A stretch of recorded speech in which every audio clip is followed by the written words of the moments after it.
Don't hit anything. It's all right. The beginning. I fucked it up. Brand new. My bad. I forgot I got to hit go live over here now. For us all to enjoy. We'll never We're live. Welcome to Tech N9ne. My name is Kyle, a.k.a. Keezy, if you'd like. See, I'm Sly because the other host was beatboxing. I'm warning you guys now. Carver's in an ornery mood today. I ain't ornery, y'all. he's ornery. Bruh. He's an ornery boy today. He is. Yeah. So how you doing? You want to introduce yourself? Oh, I am Carvey. Lizzie, Lizzo, Yazzo. Yeah. All right, and this is Tech N9ne. Oh, here, I hit the wrong. Let me go to this one. Just prior to the show, I'm just in kind of a mood. We were talking about Black Cube Saturn worship. We literally, I'm not kidding you, See. right before I made him hit begin show, Yeah. they were talking about worshiping black cubes. Yeah. However, I was correcting and saying that Saturn. Well, there's two different Saturns, obviously, but I was talking about the Roman god. Ah, yes. Yeah. Saturn. Right off the What's bat, different? at the very top of the show, I think I should just say Ouija Mac sucks. He's bad. Exactly. Hi, everyone. He's bad at rapping. He's not a good influence on juggalos. Or children. You know, whenever I listen to rap music, I always ask myself, would I play this rap music for my daughter? And would I play Ouija Mac for my 3-year-old daughter? You're out of your effing mind, guy. I did hex. Ouija. I hexed the podcast area today. I drew with invisible ink, so Carver wouldn't know. I drew an pentagram around the podcast table today, so that today's show would go good. Well, no wonder I'm feeling a little ornery. That probably is it. Damn, dude. I'm sorry. I didn't mean it would. I didn't know it had that effect on you. You got me It's in a a compounding pentagram right now. What the fuck, man? I wanted to talk. I did want to. I'm obviously just for the record. I mean, I'm not kidding, but I'm not trying to start shit with Ouija Mac. I just wanted to say that right off the top that this is the kind of show you're watching right now. Yeah. All right. No holds barred. I did look into this. Since the last show, I Yeah. looked into the Ouija Mac and Swagtooth situation. Do you know about Swagtooth? Now, when you say Ouija Mac, are you talking about like when you just take like water and add it to noodles and like powdered cheese? See, I know that's a common misconception is that Ouija Mac is synonymous with Cheesy Mac. Right. Like Easy. Oh, that's what I was thinking of. Yes. Easy Mac. It's similar, but Okay. this is a rapper. It's similar, except no one likes it. His hair kind of looks like Cheesy I'm Mac. just playing. I'm sure there's one or two of you out there that like Ouija. He does have Cheesy Mac hair. Woo-hoo. Cheesy Mac hair. Hell yeah. See? But I looked. The children say it smells like cheese. Since the last episode, I looked into Swagtooth.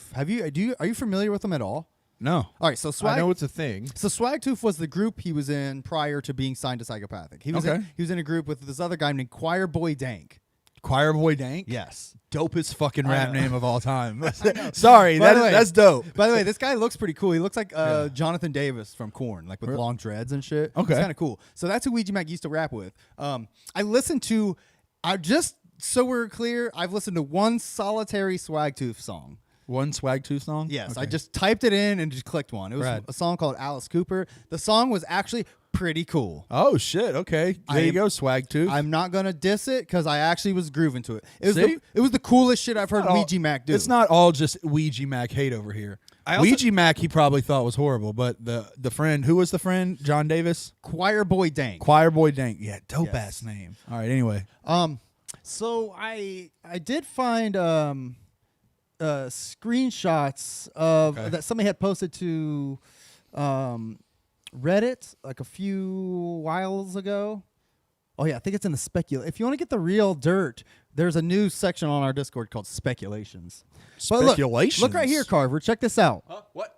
Look right here. Whatever Whatever happened to happened the to the corn-looking dude from Swagtooth? Somebody says. Then Choir Boy Dank responds, "Nah, Ouija just a snake bitch that secured a deal for himself after it was offered to both of us, and we both decided to wait to sign till her latest album was released while I was mixing and mastering it. He went behind my back and surely told them a bunch of lies to get his whack ass signed." Ouch. Ooh. So, So this is from Choir Boy Dank himself. Now, Choir Boy Dank, Now, Choir Boy Dank, Choir Boy Dank responds, "Nah, Ouija just a snake bitch that secured a deal for himself after it was offered to both of us, and we both decided to wait to sign till her latest album was released while I was mixing and mastering it. He went behind my back and surely told them a bunch of lies to get his whack ass signed." Ouch. So this is from Choir Boy Dank himself. He said That's Ouija whack, guys. That's Ouija. That's Ouija whack. Ouija whack. Ouija whack. He also says Ouija stole money from me, and he lied hella. Hey, come on. Are we going to believe Those are- everything guys, we hear on the Do you, internet? do you see how many L's he typed? There's like at least 12 L's in that hella. Look, For I real, won't for keep. real. I won't keep Hella. I won't, For real, bro. I won't For keep real. perpetuating I know these they can't see it, speculations. but- That's hella dope. For real, for Look, real. I'm sorry. I don't mean to keep perpetuating these. I know these are just purely speculations. No, Speculations? There's usually a drop that can be pushed at that point. Oh, what are you oh, looking He's, at? he's sleeping. oh, he's like oh, this motherfucker's reading up about the black boxes on Literally Saturn. is. He still is. I'm I not really kidding. am. Can you? He's in a rabbit hole, man. Can we do the podcast? Let's do the For fuck's podcast, sake? man. I'm here, Our friends bro. are here. They're hanging with us over the airlines. I am trying to- Juggalos are listening. We're trying to chat with our fucking homies. I'm trying to keep it 55th Street right Yeah, now. I'm man. keeping it 55th. bro. Let's keep it worrying- 100. Hey, listen, quit worrying about Saturn. Worry about No, my look, basement. Look, Yes. the Saturn worship is in this, man. It's Dude. part of this, man.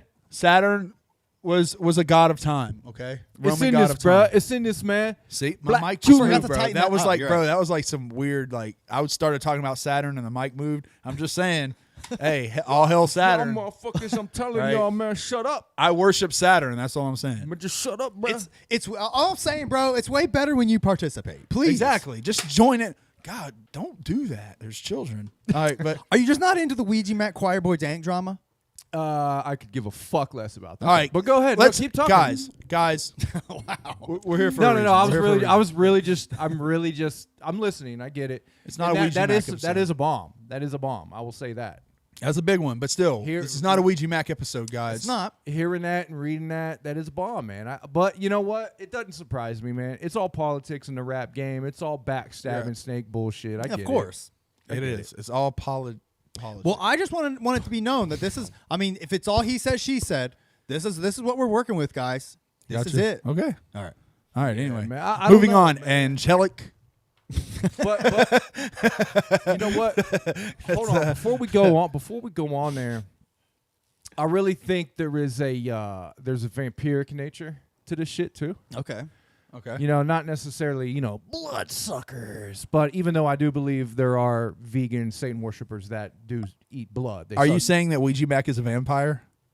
I would say that there is an essence to a certain type of music that is All right. vampiric in nature. You heard it here first. Deck One Delt claims Ouija Mac is an actual vampire. Yes. No. Carver Law, you heard it here first. Not Ouija Tattoo it, write it down, put it in a book, tell it to them at the gathering. What I would get say them is to it, sign it. what I would say is there is an essence that feeds off an energy, Oh yeah. and it's what wavelength you are on. Are you the one that consumes and feeds off the other wavelengths? Yes. Or are you the wavelength that is getting fed on by these leeches and shit that surround you? I'm probably both. I would think I'm both. Only because, like, I don't know, getting sucked on doesn't sound that bad. And then, you know what I mean? And then sucking on. Yeah, exactly. Just the logic behind it, at least. Yeah, I Anyway. mean, I've seen True Blood. If I was like, if vampire bitches existed, I would definitely be like. into Would you that. Would you let a vampire girl, like, suck your blood? Like, if she told you, like, I just got to get a pint, but, like, I'll suck your dick afterwards. Like, Yeah, of course. you would want to live forever. Would you become a vampire? Like, Yeah. Real question. Would you? Would? I would hate to be a vampire. Why? To like live forever? That'd be cool, bro. Horrible. Well, only at night. I mean, that's when you like. Yeah, but I mean, you can gotta just do feed. your thing and be alone. You gotta like feed. You gotta like drink blood. If you want to like live No, a I would drink True Blood. semi-normal. You couldn't hang out with people. Like, what if they smelled good? Bro, haven't we you don't know the science behind this. Anyway, In True Blood, the vampires lived amongst the humans. I've never watched True Blood because Yeah. I'm not a 14-year-old girl. They're cool. They're cool with the humans. And they, I do think the metaphor or the idea of vampiric beings is a real thing. I do believe that Yeah. there is a transfer of information or transfer of energy from being to being that can be, in a vampiric way. Yeah. Where you're taking, you're essentially taking energy from somebody. Kind of like in the shadow, or what's that show? In the Shadows or whatever. yeah, I know of it. I've never watched. Yeah. There's actually an energy vampire on that show. Oh. And that's what that's what he does. He like draws energy from people and like by boring them to death. And, like Wow. So he'll That's like funny. And like that's his whole gimmick. He's a vampire, but he'll like walk in the room and be like, "Have you guys ever heard about the Spanish Inquisition?" And then they'll be like, no, I gotta go. And then like the door will slam shut and they'll be like, I can't get the door open. And then he'll be like, the Spanish Inquisition started in 836. And then like, as the more bored they get, the more he feeds. You've seen those guys though, like I mean that's interesting. Interesting point. I'd like to check that out. Check it out. It's a funny show. But you've seen those people that, you know, they come into a room and they light up a room essentially with energy. Yeah, okay. They light up a room with it gets people going. Yeah. You know That's what fair. I mean? Yeah. Those are the people that have this immense energy, and those people do get fed on by the room. Because the reason the whole reason why that room even lights up when somebody walks in is because people are feeding off of that. And there's a nature in people. You either leech off somebody to get your energy, you leech off something or somebody to get your energy, or you're the one providing it. Okay. And that person providing it it'll be to a point that is bad for their health. Like you know what I mean? It'll be they'll exude this energy that just drains them. Are you saying does Ouija Mac do this? I don't know, but I think I'm getting to Jay, and I think one of the reasons why he's in such a bad situation right now with drug, you know, with essentially or speculatively. It's because Ouija Mac is sucking his energy. No, not just Ouija Mac. Ouija Mac is maybe sucking other his things. dick. Not just Maybe. Ouija Mac. Just Speculation. Everything around him has been feeding off his essence for a long time, and it's took its toll on him over the years. I don't know, man. Too many queens. Too many queens, not enough.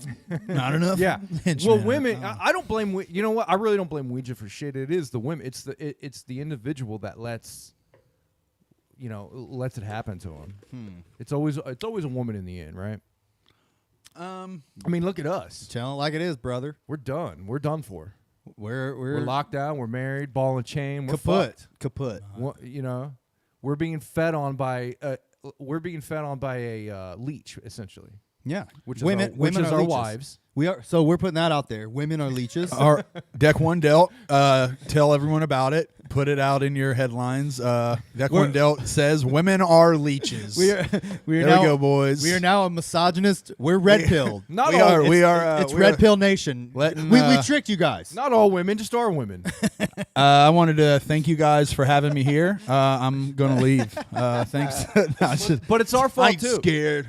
No, It's not I their don't fault. associate. We are the one who picked these draining, blood-sucking leeches of women. You know, that we're the ones that chose that. Energy vampires. Yeah. Oh, not all women are leeches. You're saying just most women. Just the are ones we leeches. chose. That's why Just the ones I. Okay, yeah, that's why fair. I'm just gonna get gay. That's fair. I'm just gonna be gay now. Who's with me? You with me? I'm down. Let's Sweet. Let's- We can do that. let's after the show we'll give it a go. See how we feel tomorrow. All right. I'm not down. We now have a topic for next week's show. He's- Anyway, Carver. Getting out of here. Carver's down on the down low. If you know what I mean. oh yeah, for sure. No, but no.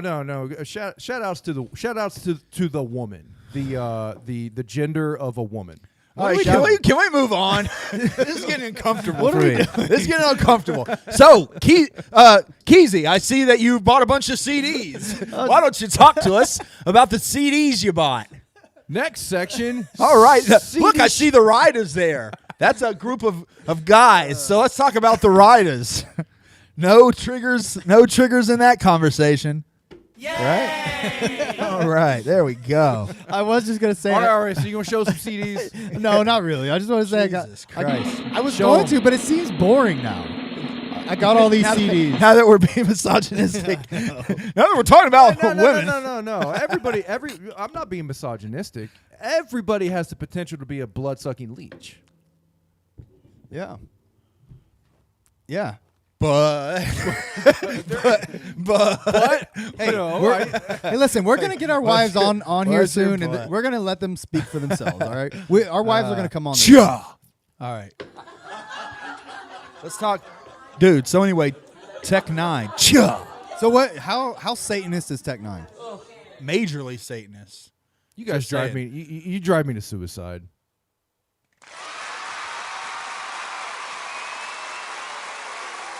I'm just too coward to do it. Sorry.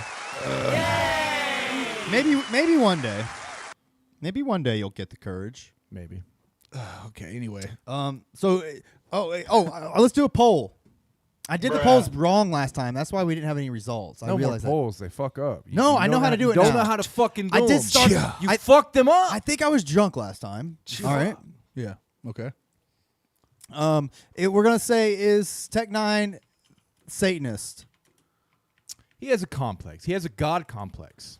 You think so? Satanist. Tech N9ne has said constantly that he dwells in the dichotomy of good versus evil. Tech N9ne's not a Satanist, guys.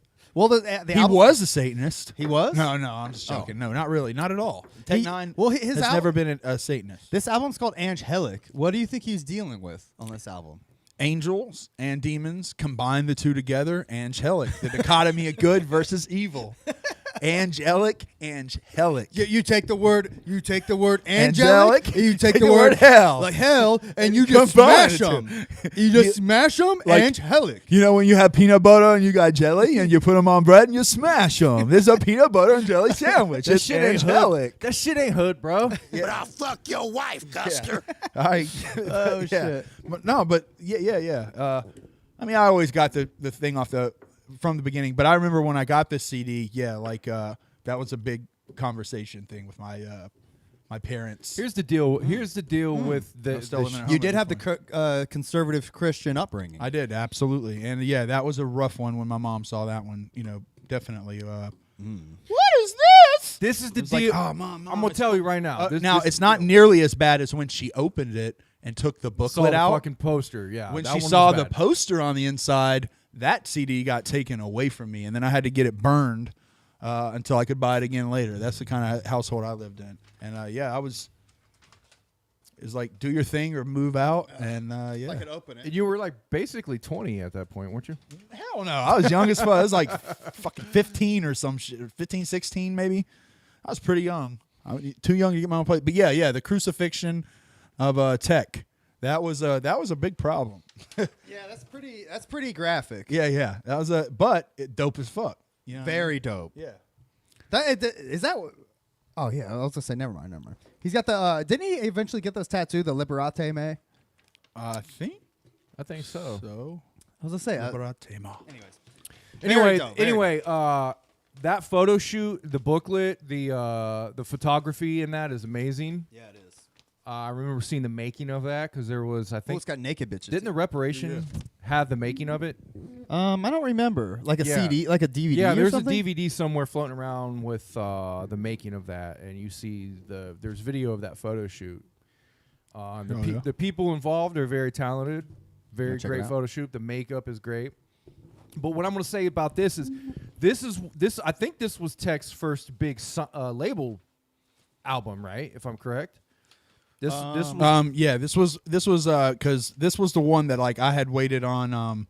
I had heard about Tech like during the worst on Napster. This was how long ago that shit was. But yeah, Napster. Now It's On was the first song I ever heard in Napster chat, and this album hadn't come out yet.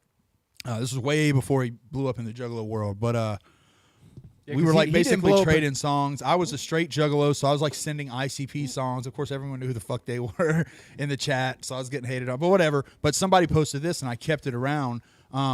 Angelic was coming out much later, and I forgot what this first song was that I heard off Angelic, but it was on LimeWire, and I just noticed the name Tech N9ne, and I was like, okay, so I re-downloaded it, and then that's how I got like awakened to this. Okay. Here's the issue with this shit and why this album, why he had so many issues with this album.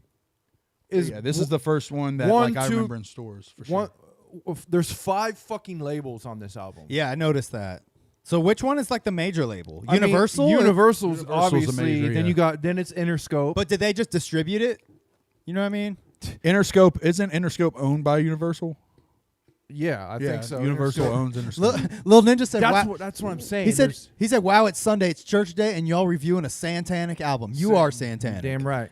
I should have said Santanic. Damn it. You're damn right. It's But true. but this is my theory of why this album is Santanic, Praise Santa. Okay, go ahead. or why this album is essentially a struggle, a God complex, is because that's what everybody fucking does when they sign to a big record label, because the record labels are satanic, or they at least want you to put out that thing. So they go, we need you to put out your alter ego and your bullshit the same way Eminem did, the same way every other fucking big artist signs. They got to put out some fucking devil shit. So you think Look, the big label pushed the imagery and the abso-fucking-lutely. topics? I don't, because you got to think there's like just as much.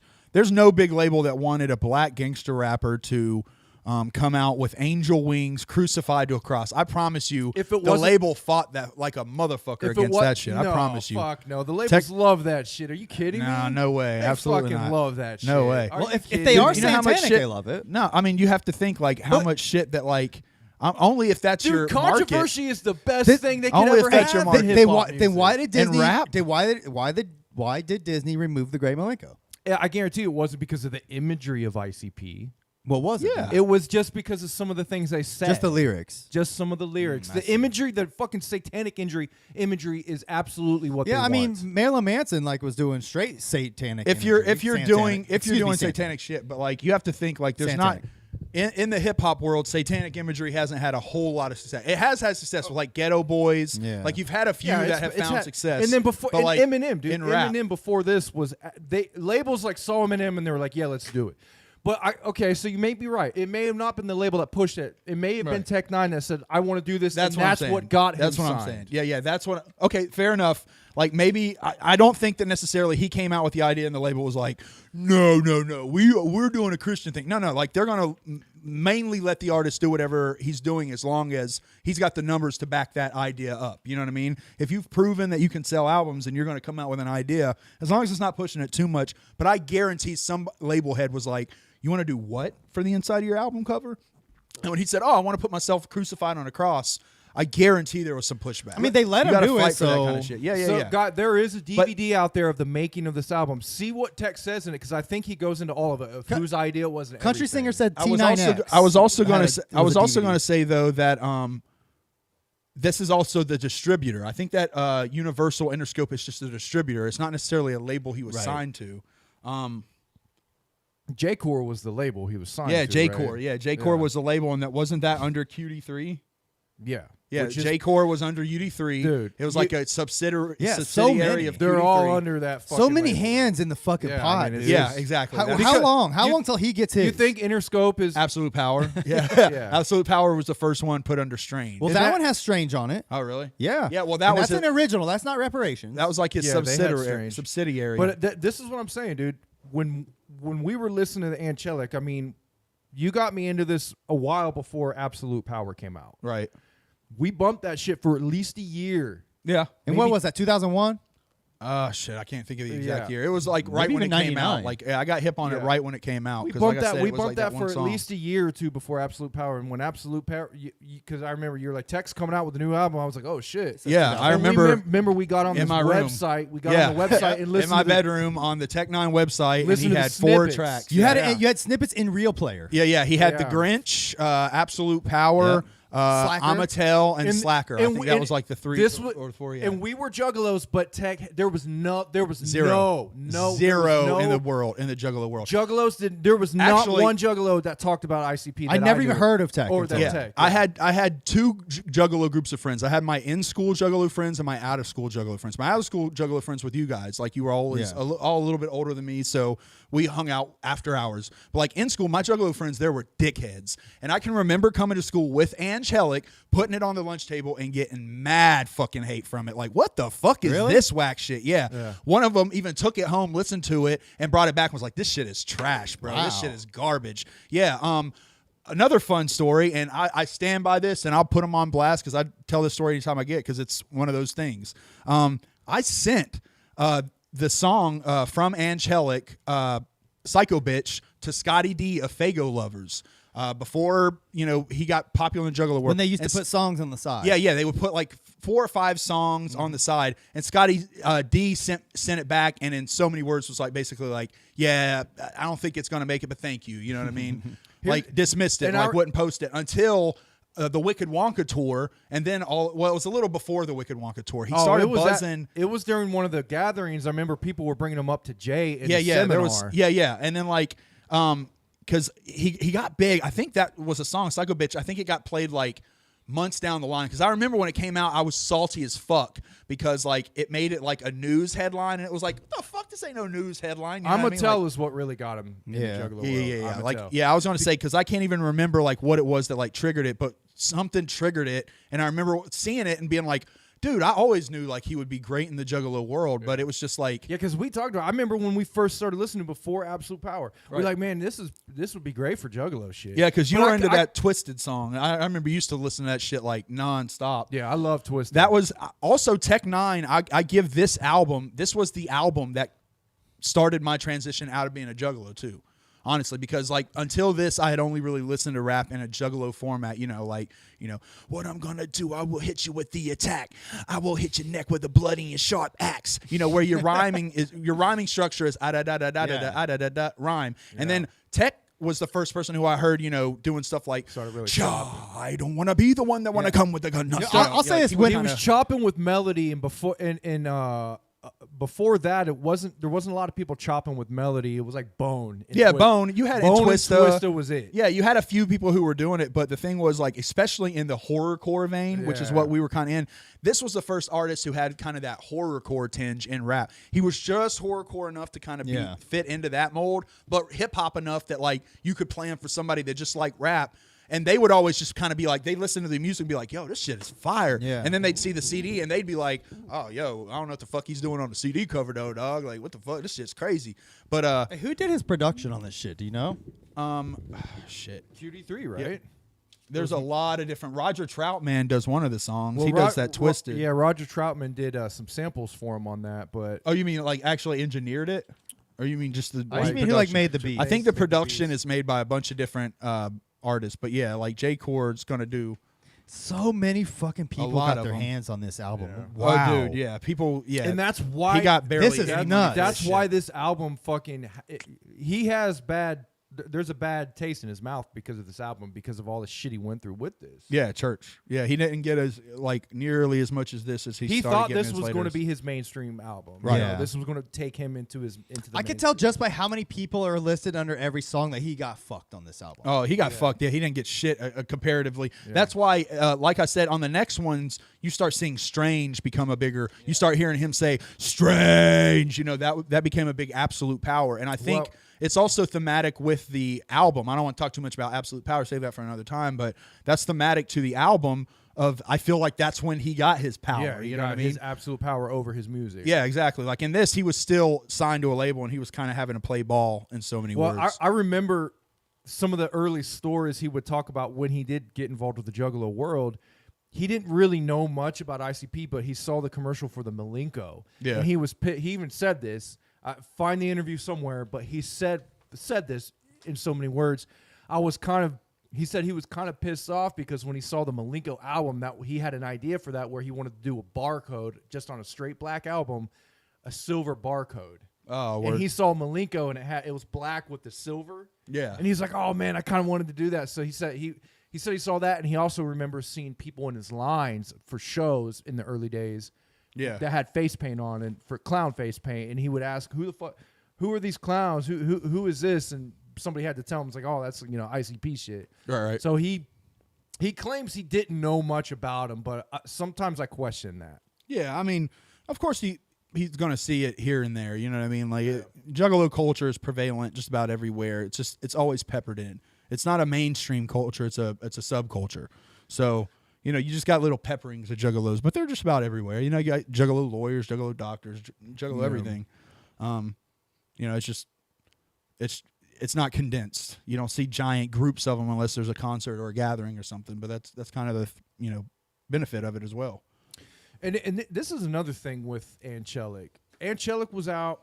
That's when all my friend groups, we found out about Tech N9ne, and we were like, "Holy shit, this guy's dope." And then when Absolute Power came out, it was a whole new thing. It was like, "Holy shit, this is like." Absolute Power was a bomb. We'll get into that another time. But Yeah. when Anghellic was coming out, when Anghellic was out, it was very like, I don't know, it was almost like you had to get somebody just to sit down and listen.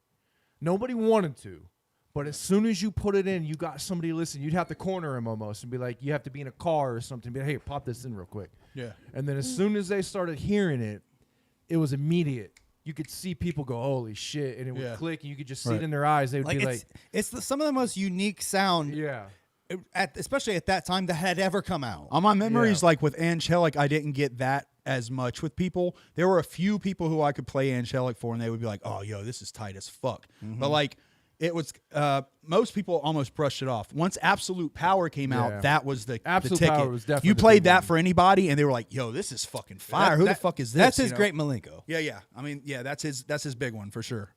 He that's really, the one really that came on propelled him into the world, his independent, Dawn status. But yeah, I mean, this shit was absolutely venomous. I only had one friend on my inner school friend, Timmy. Timmy liked this album, but he was the only one that liked hip hop that I liked. Like I came in, I remember with a Nas Illmatic. They hated on that. They were like they used very, very shitty group of juggalos. Let me be clear on that. But they used the N-bomb, like, yo, that's N-bomb, right? And it's like, y'all listen to Esham. Like, like you motherfuckers ride Esham's dick like it's not. But like they were kind of part of that like thing where if it's not juggalo approved, fuck it. You know what I mean? Yeah. And it was like I was kind of trying to branch out, and Timmy was kind of on that journey with me where we listened to like Outkast and Nas and shit like Cannabis. So you were getting me into Cannabis. But also to point out something that Violent J asked. He asked, y'all weren't into Eminem.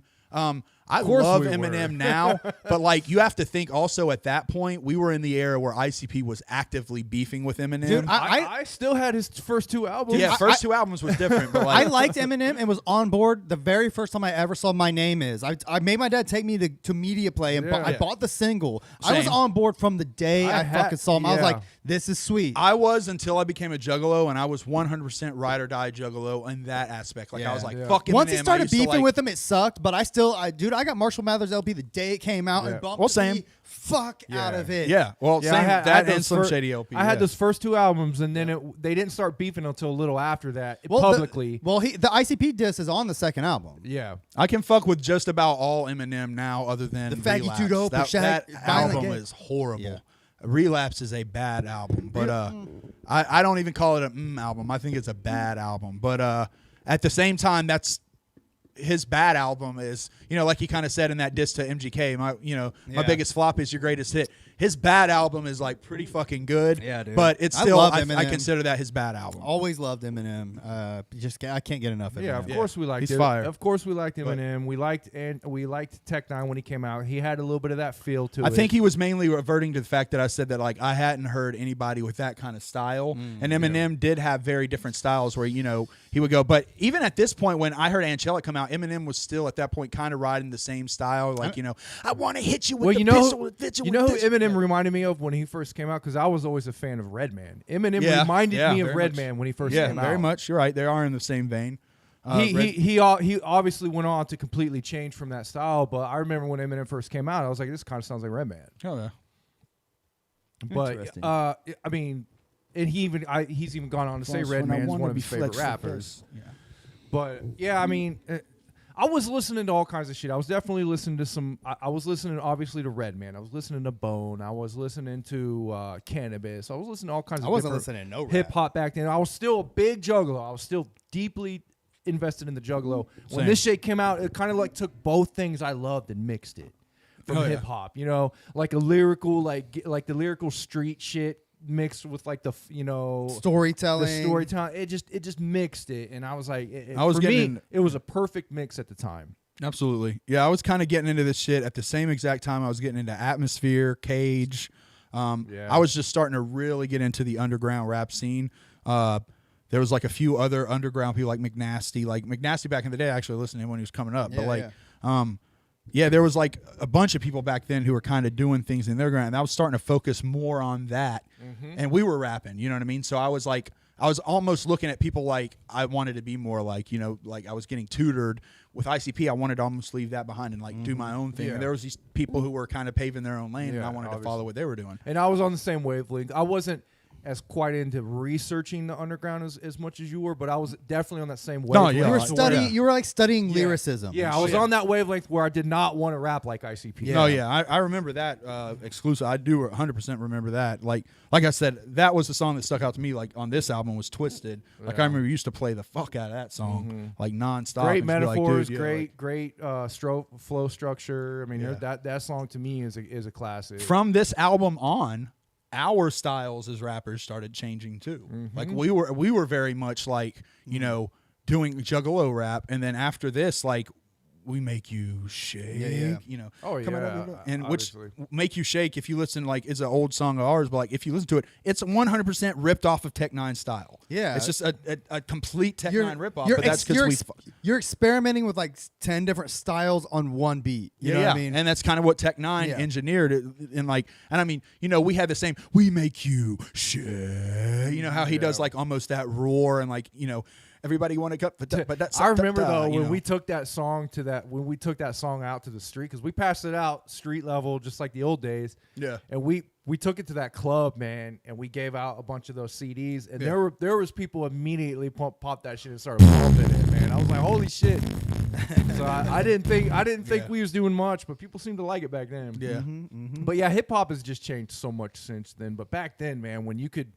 That's what I love about it now. There's no such thing as just hip hop. It's just like genres are going out the fucking window now. It's just it's and dope, big, and it's big dope. labels don't matter. Yeah. You know, everybody. It's just whoever's got TikTok matters. Whoever's listening to your shit on TikTok. Yeah, whoever's back- got the flavor of the month. Yeah, that's what. But it at mostly that is. time, man, you know, Tech N9ne was the cream of the crop as far as the underground. There was not as far as style. He was the underground's best kept secret. Yeah, he was like as that far thing as where style. people were like, "What do you listen to?" And you're like, "Oh, I like ICP and Twisted and Cage and 'Cause Atmosphere." They would give you that blank look, and you'd be like, "And you know, here, let me play something for you." And you know, you could pop in Tech N9ne, and that was the one thing where they'd be like, "Oh, okay, yeah, this is dope." Because man," around you know? the same time, trying to find a balance, you know, Atmosphere's exactly. fucking magnum opus song came out at that Yep. time.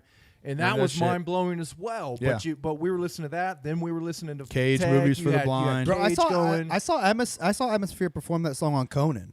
Really? Yeah, exactly. It was Exactly. awesome. Yeah, and the Weathermen, that was when Copyright was real popular in Yeah, Columbus, so I was listening to Copyright, Copyright a lot, and kind of getting hip to all the rhyme sayers through that. So but- this album came out, or at least was discovered by our group at a time where we were finding our own rap style. yeah, 2001, so I'd have been 16. ICP was wrapping up their saga. We were obviously hella juggalos at this time. Yeah, Oh, and that's a big thing that you said there. ICP was wrapping up their saga, Mm-hmm. so we were on the path to looking for something else. Yeah, absolutely. And we were also growing up, and we were at the prime age where we're still like we're finding ourselves and like Yeah. learning a lot about our actual interests and shit, like becoming men, you know, right around 17, 18, 19, 20. Yeah. You know, that's about the time how old we were around this time. Yeah. So it hit at a weird, like, perfect storm Perfect time. time. Yeah. And not to mention his lyrics, like, and style is so unique that as a juggalo, like you kind of like mark out for that kind of shit. Like when you Yeah. hear something like unique like that, you're like, oh yeah, you perk up. Like he's not doing everything every other rap guy is doing. I haven't heard of this guy before Yeah. on the radio at all. But like Chris, Cool kids don't like this. Oh my! But like Chris said, he Oh was a good my, he wasn't a very well kept secret, because don't get me wrong, I had shit like Atmosphere and Cage and stuff was definitely on your radar. on my radar at that time, but I kept that at a certain level. Like Tech N9ne wasn't there. Tech N9ne was not with them. He was. I put him more with Juggalo shit. Yeah. Oh, I was yeah, like, I he feel goes you. perfect with Juggalo shit. He's not like Atmosphere or Cage. Yeah. This is a completely different type of thing. But as far as stylistically with Juggalo shit, he was the cream of the crop. I mean, hip hop in general. I'm not taking anything away from Tech. Hip hop in general, Tech is a goat, for sure, a goat. But at that time, man, it was just like, oh, No, man. no, I feel you. And during the Anghellic era, he like fit like a fucking glove into the Juggalo world. I remember Juggalos talking about him like, yo, ICP needs to fucking sign. Like when he started to get that buzz, they were like, yo, ICP needs to sign Tech N9ne. Like nobody knowing that he's been on this climb for years. And But I can remember that being a conversation piece, like people saying like, "Oh, yo, Psychopathic should sign Tech N9ne." Yeah, And it's for like, sure. Yeah, I'm sure Psychopathic would have, but he was already building his own Yeah. Psychopathic at that time. exactly. But I tell you he what- was already along the way enough. We can fast forward to the first gathering he was at, which I think was 2004. Which was at which was at Garrettsville the second year. 'Cause Yeah. the 2003 year, I remember I was into Tech that year. Yeah. I mean, I even Absolute Power had come out. I even wore a Tech N9ne T-shirt to that. I believe to that, or I had the album or something, and I remember there were people talking about Tech at that gathering. The first time I've ever heard about people talking. You know, the previous years, no one had ever said anything. Yeah. Juggalos But especially. Juggalos were talking about Tech at this gathering, and they were talking to Jay about it. And I think Yeah. 2003 is the gathering that Jay learned about Tech. Yeah, and then he put him on the Wicked Wonka tour the very next year. Put him on the Wicked Wonka tour, and the Tech was at the fucking 2004 gathering. Yeah. Now I can And that's, another when, and another that's note, when he really cemented himself. Yeah, another note. I remember going to that Wicked Wonka tour. I can remember us showing up and going to his booth. Tech N9ne sitting in the booth in a chair No one before there. the show. No one there. So one there. me and Carver were literally able to sit there for a good 10, Bullshit 15 with him, minutes yeah. and just shoot the shit with Tech N9ne. Bullshit with Yeah, him. and like we talk did- to him. And I did that a number of times. Yeah. Even at the gathering in 2004, I bullshitted with him. Yeah, I got yeah. him to sign my shirt. We bullshitted him with him at a show we drove like an hour to go to. Yeah, Like, and then I remember like people he'd come out and at the Wicked Wonka show in Columbus that we were at, there was a portion of the crowd up front that was just not, they didn't have their backs turned to him, but they were not in the show. They were like talking. And I remember he came out, he did like one little track or something, and like He came out in that robe. yeah, people were Yeah. kind of watching a little bit, but then when they heard that, bun, dun, dun, dun, dun, Yeah, dun, yeah, dun, yeah. that was the second song. The first song, people kind of were almost He ignoring. probably him. came out to Stamina. Stamina. or tormented, right? Yeah, or something. Tormented. Yeah, it maybe, was yeah. something. I don't remember. Yeah, it might have been Tormented, but like, And people Tormented kind is a of. Juggalo song, bro. Yeah, but like when that dun, dun, dun, dun, Yeah, dun, yeah. dun, it's like the fucking crowd went crazy. Yeah, yeah. Like And that. And I remember that when he gimmick. did Ring, the Ring. Remember he Yeah, used to do that. this He'd sit down in the chair ring. and shit Yeah. and do that. Yeah, like, and he murdered that show. And then after that, yeah, it was like a fucking swarm to his booth. Yeah. Everyone trying to talk to him. But at that point, he went to his tour bus. So I was very happy that we got that chance to kind of shoot the shit with him. Yeah, I got I got one of his vinyls and got it signed and everything, man. Yeah, I yeah. still got that shit. Yeah, he's it was a different era for Tech, but yeah, that, by the way, probably the dopest tour I've ever been to.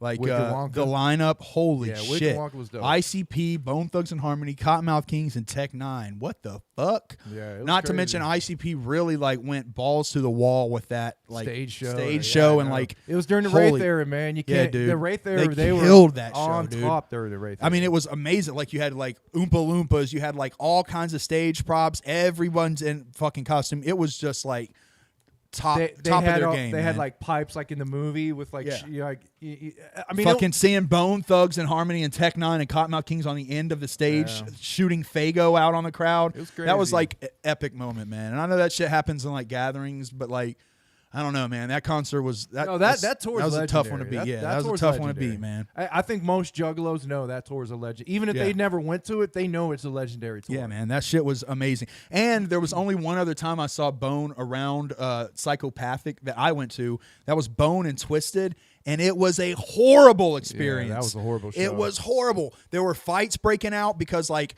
you had Juggalos trying to spray Fago, and there's these thug ass like Bone fans who are like punching them in the fucking mouth for getting pop on them. You know what I mean? And like they're wearing $250 shoes, and it's think like, it was- yo, don't get your fucking It was pop that, on me. I think it was that tour where like fans and not Psychopathic fans realized, yeah, we ain't fucking with Bone if they're fucking with these guys. Yeah, exactly. And then that's where like and that was the first tour, and then after that they did Wicked Wonka, and there was no one there just to Yeah. see Bone. No. And you're probably right. They went to that show and were like, yo, I guess if they're doing some shit with these guys, we ain't showing up. Yeah.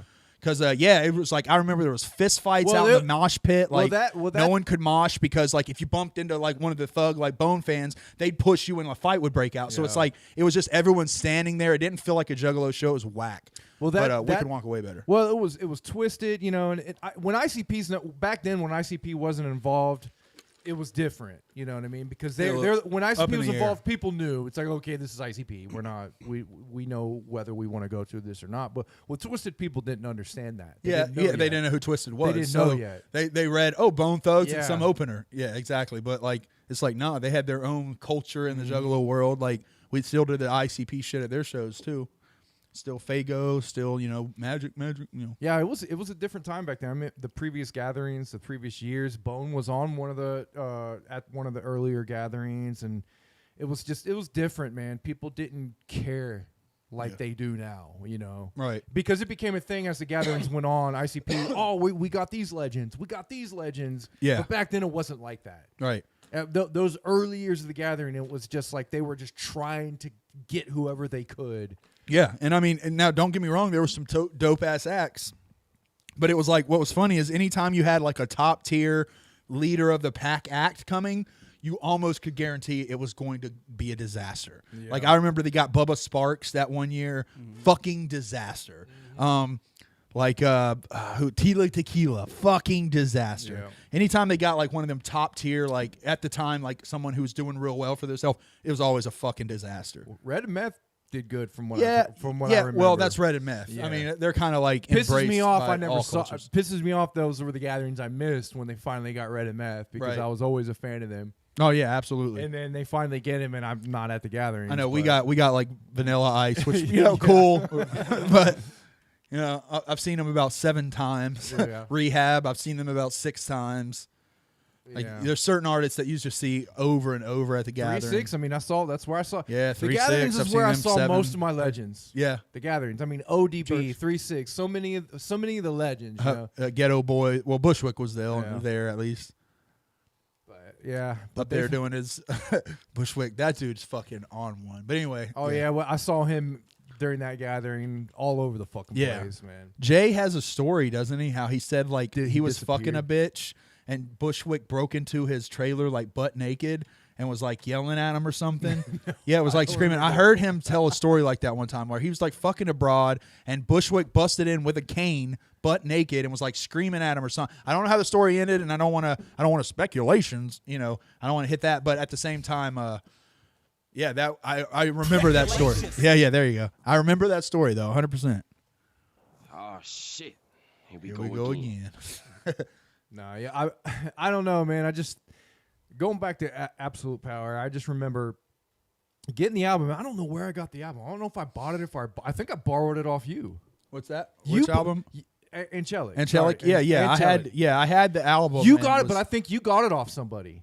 No, I bought it. You bought it? I bought at least 2 copies. Did you? Yeah. Because that's what happened with. I think I bought it 3 times because that's what kept happening with Angelic. Is I would let someone borrow it and I would never get it yeah, back. that's probably Like, the I first would- one was with me. Yeah, I was gonna say I never got it back. because so I I remember I again. borrowed that shit off you and had it forever. Yeah. Timmy did a trade for Yeah. my first one. I know that for sure. Yeah. And I think you borrowed the second one, and so I bought the third. And then around that time, Absolute Power came out, and that was Yeah. everyone's focus. So I was good. But I remember when Angelic came out, man. I borrowed it off you. And I was like, hey, man, let me borrow this. And you're like, okay, cool. I borrowed that shit, and I remember I lived with Nick at the time. I lived with a buddy at the time. Right. Nick and Billy. And, like, I was literally sleeping in his closet. Yeah, literally, yeah. Threw that shit in the Walkman, and I remember Nick would be playing computer games. I'd be in the closet with the Walkman on, listening to that shit months, dude. Yeah. I mean, months and months and months, and studied it. Studied every flow structure, studied all the production, studied everything. You know, it was definitely a schooling. Oh yeah, it was an eye opener, game changer. And like I said, even at that point, And it was not even so much as for the lyrics, but just the way everything was done. yeah. You It was know? like an extra layer of underground almost Yeah. because you had we were already part of the underground movement, and then you had like the underground movement, and that's kind of where he was at this point. Yeah. He was kind of on the come up in the underground. He now, like I said, once Absolute Power came out, it was like an explosion. The dude just like kaboom blew from there. Yeah. Everywhere you started hearing him, you'd hear him in parties. Like someone would play a Tech song. Like what was that song? The Bubble or whatever. It's about to bubble. Yeah, it's about to bubble. I remember that was like the first one I heard at someone's house, and I was like, "You like Tech N9ne?" And they're like, "Yeah." It was PJ Estrom. I was Oh, like, wow. you like Tech N9ne? He's like, yeah, Tech N9ne's the shit. And I'm like, oh, and at that point it like clicked. I was like, holy fuck. He's yeah. on him. Yeah, he's Exactly. He's Like reaching. this dude likes Tech N9ne. Like he's fucking everywhere. You know what I mean? Like, Yeah, because he was a kept secret there for a while, and then the Juggalos, he blew up in the Juggalos, and I was like, okay, this is about as far as he's going to go, and then you start hearing people that don't like, they don't like ICP, they're not Juggalos. They're not Juggalos at all, and like people who actively hate on ICP started listening to him, and then you're like, oh shit, I think he's kind of branching out, and now he's on another level. Yeah, I remember used to telling people that, like, oh, I hate ICP. Oh, you like Tech N9ne? You know he like fucks with them heavy, right? Yeah. Oh yeah.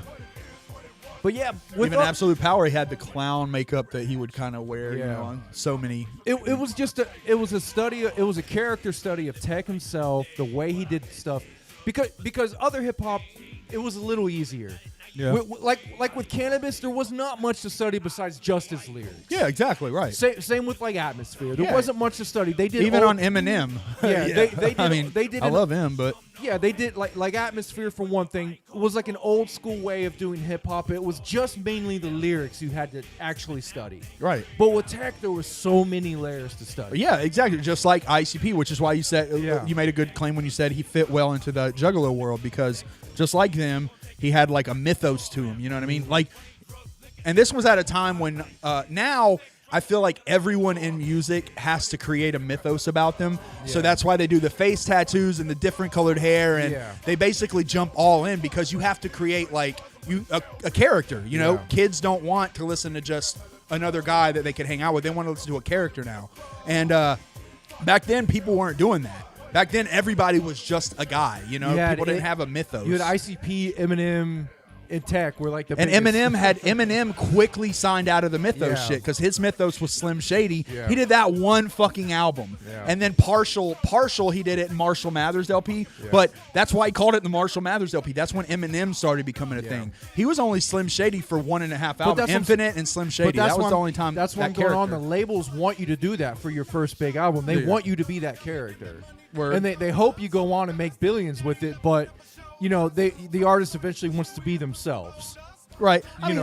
But you also see the adverse, like Tupac. Think of Tupac when he signed up. His first album was very, very like thought-provoking and like poetic. His later albums was when he kind of became the fuck you, I'm a thug. That he went from a poet to a gangster. You know what I mean? He was an actor.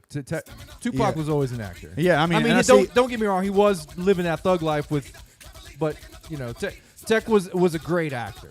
Oh yeah. Or not Tech. Pac was a great actor. Pac, yeah. Tech is too, though. Even that said, Tech's a great actor too. But I think Tech really does have that street in him. Oh yeah.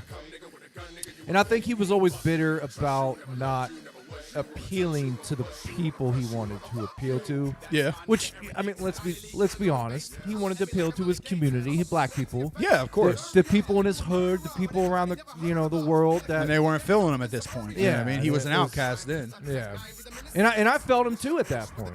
I really did feel him. I was like, man, it sucks that the only people feeling you right now are white boys like me. White boys that put on face paint and like really weird shit. He has a song about that called BITCH. Yeah. Breaking into colored houses. Yeah, The yeah, whole and song is about like It was off of special effects. Or Yeah, I what think was so. it They treat me called? like I got a red nose. What special effects? I can't remember that's another what one, album too. that was, but that was a great album. yeah.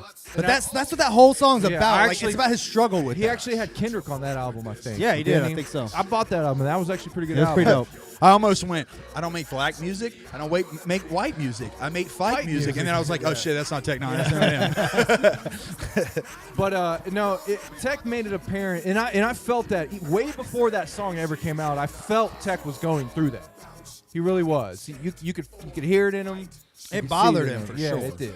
It bothered him because he was putting out a quality product, and it's like, why could he even? I think he even said this. Why could Missy Elliott or Busta Rhymes or these types of artists come out and be this crazy? Because you remember when Busta Rhymes first came out. Oh, Missy yeah. Elliott. Ooh-ha, ooh-ha. They were all Breaking up. they were Yeah. crazy characters. Yeah, It's you're like, right. why can they do it and be accepted? The Loonies. And I- One of my favorite rap groups of all time. When You they know? did I Got 5 on it, like they have the combo version, the last track on the album where they, Don't say no IDs, no copyright, say Wait, is it mine, because you they're know, like- satanic?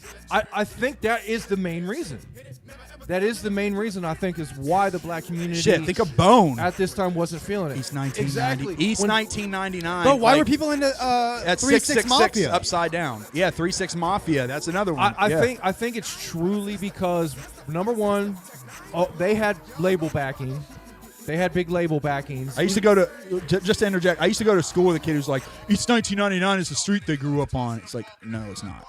At all. But anyway, Well, to go back to that, you saw 3-6 on fucking TV. You saw Yeah. them on the box. You saw them on. Yeah, they were popular. They were popular. Bone, of course, they had one of the biggest hits ever. Yeah, Crossroads. People are going to like them no matter what. But plus, because those dudes are truly, actually hood. yeah. The Well, hood, like two of them. Hood people felt them. Two of them for sure. I mean, I think like Flesh and Wish were like Yeah. real hood. They were respected by the hood, 3-6 and Bone. I don't think Tech N9ne was ever really respected by the hood. Even though he was. He truly, was. The dude's like 5'6". I don't Yeah. know Like when he was he's- when he was younger. When he was got younger, red like hair. the storm days, like Yeah. he definitely was more in the black community. Like you gotta think that was when he was doing like Now It's On, and like Yeah. then he was very much accepted. It's when he started to branch out into Yeah. his identity. Like really, Angelic. This was Yeah. the album Bro, where listen, he kind of branched out. And Take it being from a weird. short guy. You can't be 5'6" and like hood. I'll tell you what, man. I don't know, man. I don't know. I know Onyx, fucking the Onyx, the fucking what's his name? How tall Sticky Fingers? He's pretty short. Yeah, isn't Sticky he? Fingers. Yeah, that's what I was They going to pull say. it off? Sticky Fingers. Yeah. Let me see how All tall right. Sticky Fingers All right, is. maybe He's you're young. right. I'm not going to say that. Yeah, being short. I mean, obviously, but I think Tech just being from the Midwest, Tech being, and then coming out with something this, and I think Yuckmouth actually said it. Oh, he ain't too short. 5'10". There's no fucking way that guy's 5'10". Sticky Fingers. Yeah. Oh, no, I'm sorry. I thought you were talking about Tech N9ne. Oh no! Oh no! Tech N9ne is as tall as me. There is I think on that DVD, He's that- 5'7". that they Tech. mentioned Tech. earlier. There's a section where Eminem's only 5'8". There's a section where Sticky Fingers is not Sticky Fingers. Yuckmouth is talking about why the hood didn't feel Tech, and I think it was specifically because of this satanic imagery. Satanic? Satanic. Yeah, maybe you're right. I could be wrong, but I remember Yuckmouth saying that. It's like, Yeah, I mean, oh, because like it's he's not. like, oh man, Tech this hood. isn't like hood Tech shit. hood is hell, bro. Tech hood is Bro, hell. like, look what at is this. that saying shit, dog? This doesn't look like hood shit. Looking at it, you know what I mean? This No, looks like hell. fucking white people. It music. looks like a rock music. Yeah, that's white people shit, bro. Honestly. Tech N9ne doing that white people He's shit. got like crosses and fucking angel wings. Like it's not just like a picture of him as a baby, Yeah. Him and his baby. which he did that on Vintage Tech. Yeah. with. Lil Wayne. That's who I should have used. Lil Wayne is a hood rapper. Yeah. 5'5". Yeah. Plies 5'5". Well, was Big boy anybody of ever- Outkast 5'5". But are anybody ever afraid of those dudes? That's. I mean, yo, Big Boy was rapping with. He was rapping with. I shake it like a Polaroid. You know. So. I mean, that dude's hood though. I mean, Who, they're Andre hood. 3000. Yeah. Andre Yeah. 3000 hood. Yeah. As then he wears fucking Robin Hood clothes, like maybe. But I mean, I think I'll that's tell, I don't I'll know tell if you, I'd call him a hood. sh- He's like a he's short, like church. A short hood dude that scared me, and you might not think he's hood, but if you don't Google him, is Tretch. Fucking from- Bushwick Bill, bruh. Hell yeah, Bush. I'm scared as fuck of that little That's dude. true. He is But hood. Tretch from Naughty by Nature, Oh yeah. hood as fuck, and he was short, and that dude was fucking scary. It's absolutely scary. Yeah, Tretch wasn't nothing to fuck with, man. I mean, there's some short kings. Shout 5'10". out. He's 5'10". okay, so he wasn't too short, but Yeah. About. everybody's It's short. funny. to me. It's funny Yeah, how if you're I was below saying 6 it's funny foot- how I thought of Sticky Fingers and he thought of Tretch, and these are like two dudes. It's probably just because they rap with dudes who are way taller than them. Yeah. So when you see them like performing, they look like little tiny dudes. Well, I don't know. I'm 6'3", so when I see somebody that's shorter than fucking 6 foot, they're short to me. Oh shit, that's funny. But yeah, I don't know. But Tech N9ne being short was always one of the things I loved about him. Yeah. Because don't get me wrong. I like being tall. Chicks dig it and whatnot. But I've always envied short people because they're better. Most of the time, short people are better dancers. They're better break dancers. Yeah. They're better at a lot of shit physically. Right. They really are. So I've always envied some short people. Yeah. Yeah, Violent J, the I wasn't. country star. Tech N9ne is short. He's known for being pretty short. Yeah. I mean, if he's 5'7", sure, but I'm 5'7", like 5'6" ish. yeah, he's about your height. So He looks taller because of the hair. Yeah, I was gonna say like The hair adds I 5'6" think inches. people who say they're 5'7" are just scared to say they're 5'6". There's no such thing as 5'7". It doesn't exist. Yeah, you know, it's 5'6" to 5'8". like That's it. Joe Rogan says he's like 5'9". There's no fucking No way way. in hell that guy's 5'9". Yeah. No way. Yeah. Anyways, I've Maybe never when been near maybe Joe when Rogan. he had hair. I've never been near Joe Rogan. I don't. I've never been near him either, but he's definitely a shorty. I have been around Tech N9ne, and I do remember Tech N9ne shorter than me. Short as fuck. I remember when I first saw him, like, man, this dude is short. Yeah.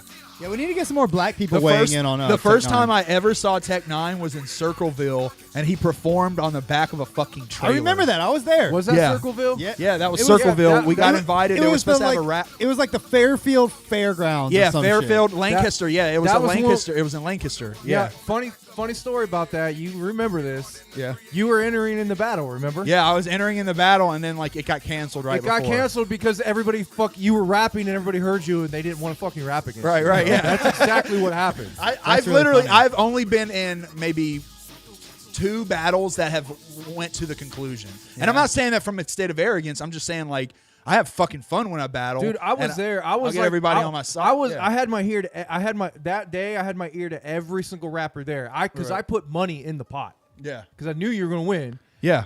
I was talking to every single rapper there, bro. They fucking quit because they did not want to battle. Yeah, dude. The entire battle got canceled. Yeah, they like great. gave your money, gave So, us our money back, this- and they're like, "Yeah, we decided not to do it." So And this it's like, concert- No, we had to go get our money. They didn't even give our money Wow. back. I remember I that, had yeah. to go up there and I was like, "Where the fuck's my money?" Oh yeah. Yeah. Oh, okay. This concert Yeah, I remember was all- put on but- by like some promoter that we actually like I think knew somehow like through rapping or something. Something, yeah. They put on this concert where they somehow got Tech N9ne to agree to come to it. Yeah, dude. It And was it's literally like- the stage was literally on the back of a trail like a semi trailer. Yeah. But it was probably what a foot and a half off the ground. it was Yeah. ridiculous. and the music and the electricity or whatever cut out halfway through Yep. his set. Yeah. And he just performed the rest like a cappella. I Yeah. think. It was Yeah. dope. Or I mean, at least a chunk of it. it was an intimate experience. He with put on, Tech. and there was probably what would you say, 50 people there? Yeah, maybe. It was an amazing show. Yeah, it was epic as fuck because of the fact it was so small. He had and I Cut remember, Calhoun and Chris Calico on that stage with him. Too. Yeah, and it was like literally like, bro, you have to think like that stage was as large as a very big table. It was like as big as what you're seeing right now. Is he could probably performed yeah. that. And I mean, literally think of a moving truck, like a U-Haul, a Yes. large U-Haul moving truck, but take all of the box off Yes. the back so it's a flatbed. That's what he was fucking performing on, and it was in the middle of this like rinky-dink like. Lancaster in Ohio is a very small, Very love rural. Lancaster. My lady lives there, but yeah, it's a very rural area, and like this was like the fair where it's all like agriculture people selling fucking sheeps and fucking goats and shit, and there's like horse shows, and then in the middle there's this Tech N9ne, I'm gonna come and hit him whatever, like doing his rap thing. It was the weirdest thing And ever. this was right before Ever Ready, I think, because I remember I think he played Jellysicle, Yeah, but like, I- it wasn't out yet. Yeah, his security came and stopped me and grabbed my fucking camera. Oh, 'Cause really? remember, I took my video camera. Oh, it was shit. it was before cell phones like that. Yeah. I think you may have had a BlackBerry at the time Maybe, or whatever yeah. the fuck. Yeah. Sidekick. Yeah, yeah. You had a sidekick, but it was before cell phones, right? This we was like, had cells, but it was before smartphones. this was like Yeah. 2006. Before iPhone came Yeah, out. before smartphones is what I meant. But this was like what 2006. Probably sooner, yeah. maybe a little earlier. But I had one of those high 8 cameras, Right. And I was sitting there, I was like recording them and shit, and all of a sudden I see dude bigger than me, black dude bigger than me, weighed probably 300 pounds. I look up at him. He's like, "Hey man, you gotta cut that camera off, bro." I'm like, "I'm sorry." He's like, "Here, hold on, I'll hold on to it for you. You go, you have fun. I'll hold on to it for you." Wow. I also remember. crazy. After the show, Tech N9ne literally trained getting blowed by a train from like 4 girls in a row. Wow, how do Like, you know? Huh? Because like he was literally like closing the door. Like he would walk with one, she would go into the van, they would close the door. Maybe 5 minutes later, she would open the door and come out, and then another one, he would like come and wave another one in. They would walk in and then close the door. Wait, And, hold on, like, so because he- I was standing around wanting to talk to him some more because I was trying to get some one-on-one time and Bro, talk to wait, him after the show. wait. There was no opportunity. He was just getting blowed. That means But, that means this scenario is happening. He's getting blown. All right. Hey, you know what? That's enough. Bring in the next one. Yeah, No, get out of here. Maybe. Cut him off 'cause Bring they in the next suck. one. Maybe. And she's like, no, not this one either. Get out of here, woman. Dude, Hey, wouldn't you? dude, bro. I would love that. If you got one, if you got one of those, where it's I'm just like, not shitting you. That's fuck outta exactly what the fuck happened. sounds dude. amazing. I don't know if he's busting or if he just moved on to the next no, one, he but ain't like, busting. He's waiting for the good one. He's yeah, just yeah, like, you're right. Not That's good true. enough. Right? Yeah. True. Get Yeah, this he's trying slut to. out of here. That makes sense. He's probably trying to find the groupie for the night. get this- Like, who waiting am I to- taking back to the He said, hotel? bring in the next Wait for fat the good- white methy slut. Right? Yeah. Like no. Like he legit did drive off with one, if I remember right. But like that might be what he was doing is like going through. But I He's can wait- remember yeah, that exactly. because I was getting annoyed. But looking back, it was epic as fuck. But like at that night, I was like, "Can you just stop, bro? Can I just talk to you? I just want to tell you you're dope, bro. Can you like, please just stop getting your dick yeah, sucked, dude, stop fucking getting blowed by hot chicks. Jeez, I want to come up and tell you how great you are. That's exactly what he was doing. He was waiting to find that good one. He was like, let me sift through all these bullshit fucking chicks and let me get that good one. Yeah, Oh, dude. shit. He's- Then like the last one, he's like, this one still isn't good enough. Bring back number 2. Yeah, that may happen. That sounds like the life, bro. Bro, yeah, I mean, he was killing it. Bring in all of them at once. Yeah, it was one of the strangest concerts I've ever been to because they hung out like in their SUVs like after, and then I remember like all at once they were just like Tech. He came out and was like, "All right, y'all, thank you," and like drove off. I nutted. Yeah, he literally, like drove. They like drove their convoy off, and then you're just standing by this fucking flatbed, and you have to walk back to your car. Everything else is just like small carnival rides and like corn on the cob and agriculture. So it's like you don't even want to stay there. It was a very weird That was funny, experience. man. That was weird. It was called like Scumfest or Yeah, some it was stupid yeah, shit. it like was, that. that's what the dude who promoted it was calling Yeah. it. But it wasn't even a festival. He literally just got a section at the county fair, which, let me add, I went to this last year, and there was a Bon Jovi cover band. That's usually who performs at these things. Wait, and I thought somehow it was this just dude for got, us.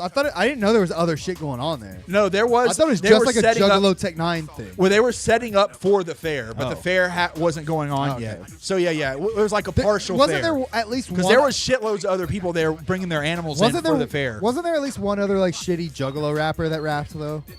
I don't think Yeah, so. remember that? He kept saying, Did he? he kept saying crumb bums. That's where crumb bum came from. You're right. That's where crumb bum came fuck, I from. forgot about that. I don't remember that. Yeah, he'd be like, I don't really give a fuck about you. You're like a mouse. Get out of my house, you crumb bums. Yes. he would say shit He like said that. crumb bums like in like 2 or 3 different songs. He Dude, I called don't people even- crumb bums. I don't even Yeah, remember that. He was calling rappers. Wow. I don't remember I'm that. so I must glad have been, you like, remembered on that. such- He's like- I he's must like, have been so focused on the battle, like I didn't give a fuck about. Was this He'd right be like, before He- Tech? He'd be like, I think so. I'll kill all you dumb dumbs. You ain't nothing but a bunch of crumb bums. Literally, yes. Oh my god! Wow, dude. that's so That's funny you fine. And remember that's, that. that's where I got the name Crumb Bum. Crumb Bum, my Engine Crumb puppet. Bum. So Yeah, oh, shit. Carver made a puppet and he named it Crumb Bum, and it was like a classic amongst our friends. I thought you just made Crumb Bum up. No, I it didn't know it was, was be- from- I it was remember because that. of that rapper Wow. that day said Crumb Bum. Holy wow, shit, that's man. so funny. Damn. Yeah, See? and I forgot about that until you mentioned that. I'm glad you remembered that, man. That's a great moment.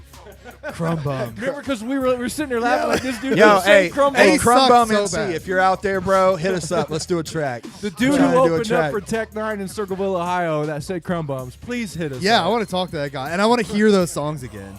It sounds like some Kevin Rady song. Oh, dude, we were having fun with it. I Stop remember running that. your mouth, bitch, and swallow some cum before I turn you over and stick it in your crumb bum.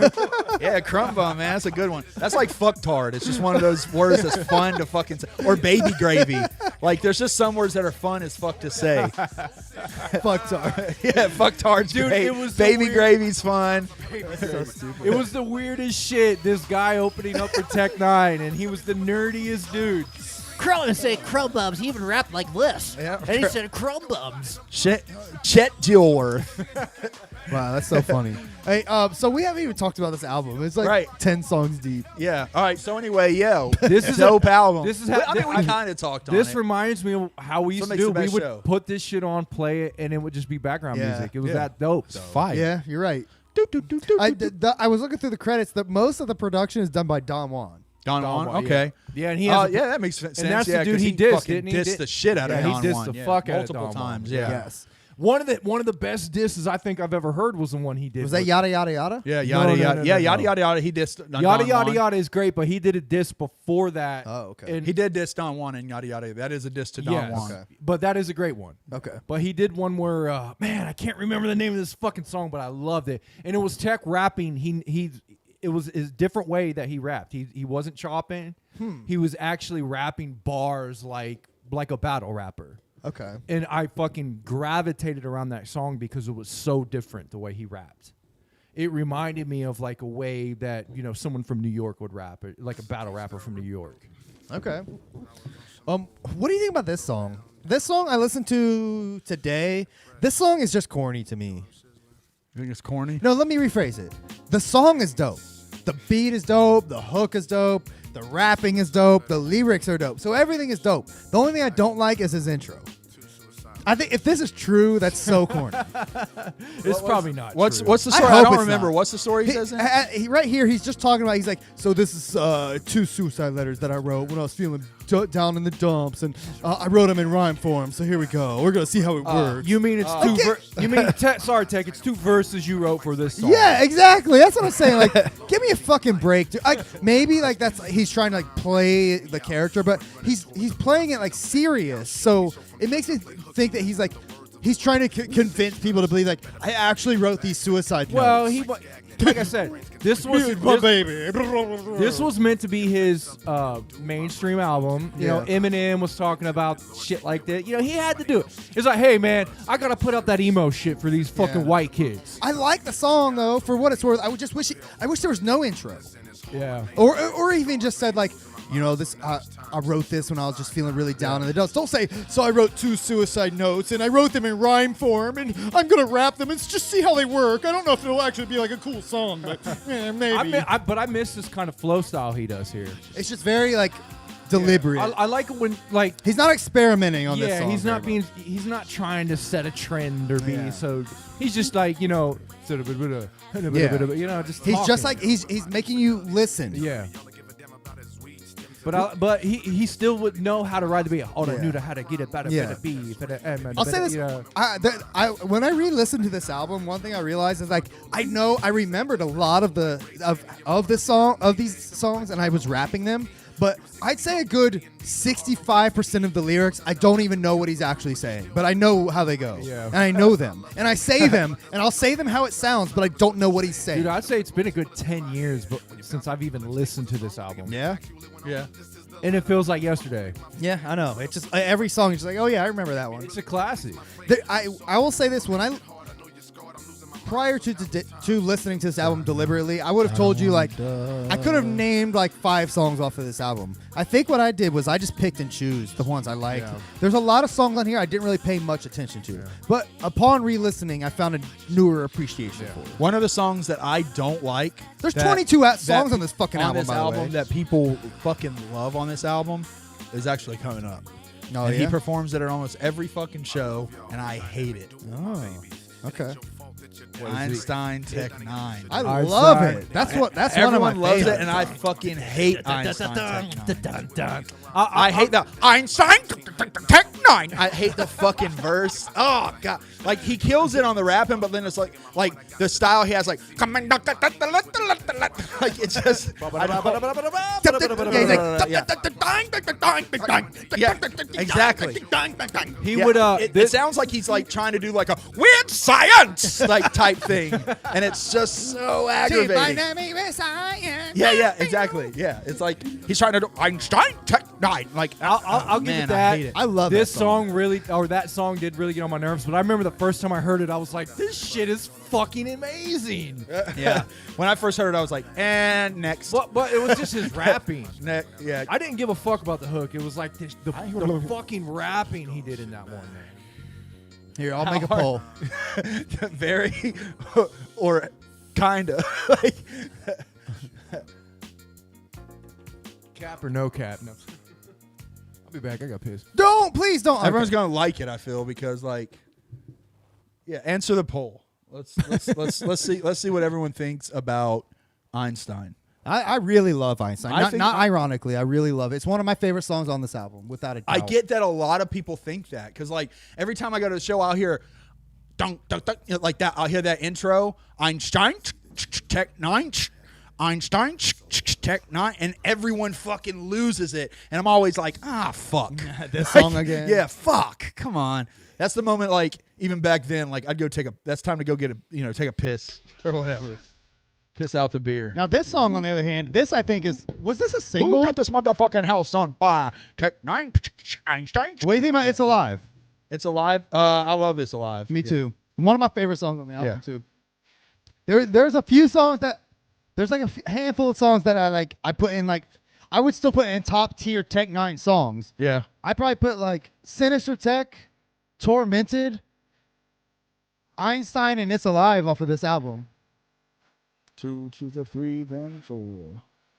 Every other song on it is kind of like meh to me.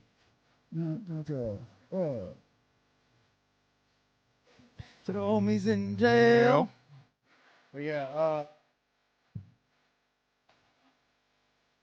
Twisted is fire as fuck too though.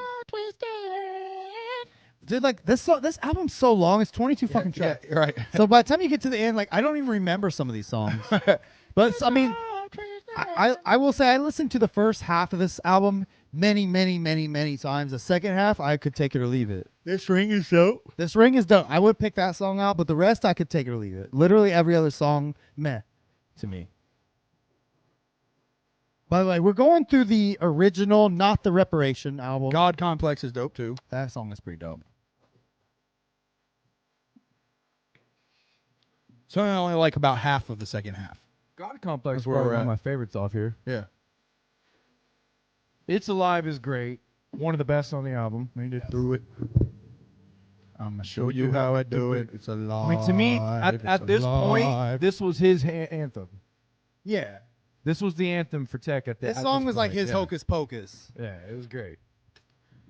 I really love this song. This song, he does so much different shit. I'd say if you want, at least back then, if you wanted to showcase like or show somebody a Tech N9ne song, I think this would be a good one to do it. Like he does agree. everything on this song. This, if I was showing a Juggalo, I'd always pick Psycho Bitch, but that's just because of the Michael Myers. that's a Everybody's good like, ooh, you know. But this Kinda song, common. he does Which so, was, to be speaking of Psycho Bitch, that was one of my least favorite Tech N9ne songs. same. yeah. I never Fucking loved like it. that song. Never loved it. I listened to it and I got it and I was Yeah. like, okay, I guess I know why people like it and it's okay. It's not horrible, but It was a catcher. That's Yeah. why I used it, because it was one of those great first. Here's the first song for you. You know what I mean? It's a pretty basic like introduction, but I think this song is a better like showcase. Yeah. Of, like, I mean, listen how many different things he does on this song. like just that line right yeah, there. I've never heard another rapper up until this do anything like this. What he does in this song, Yeah. it's wild. I mean, just so he's like so melodic, then melodic. And, Another reason I'll even get to this. I've even studied Tech N9ne's anatomy, his mouth anatomy. Oh, okay. The way his teeth are, the way his lips are and stuff, and the way his mouth He is. could probably slurp a good dick up. Right? Well, hey, I've been wondering, man. Hey, man. this No, deck one day. Del, we'll see you next week. But a lot of chopping has to do with what your tongue and how your lips go over your teeth and stuff. Okay. And basically how you can pronunciate words and fill syllables with your mouth. If your mouth isn't structured in a way, in a certain way, it's going to be harder for you to do it and make it sound clear. okay. shovel that. The clarity. Tech N9ne has the perfect fucking mouth to chop and to put these words and pronunciate them the way he does. He is a professional when it comes to that. Yeah, and I guarantee, dude, a lot of it, you know how you say you're born with shit? Tech was born with a mouthpiece to be able to do it. Just look, I mean, study it. Look at him. I mean, Kind of like the Micro Machines commercial guy. yeah, there's people with these, you know, there's people with certain mouths they would never be able to do it.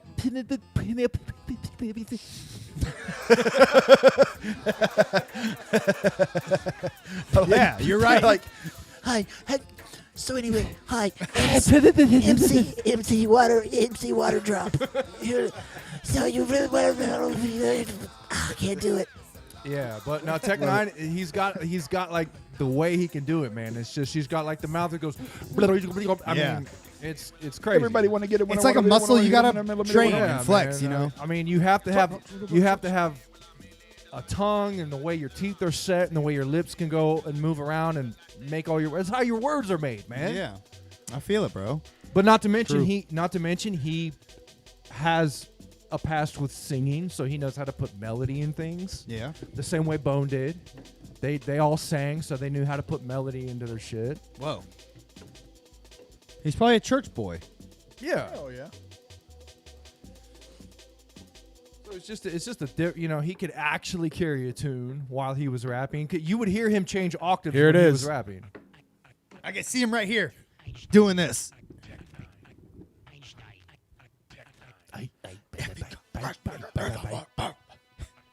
That's what he does with the show. I mean, to me, this was his club banger. Yeah, this song is the shit, dude.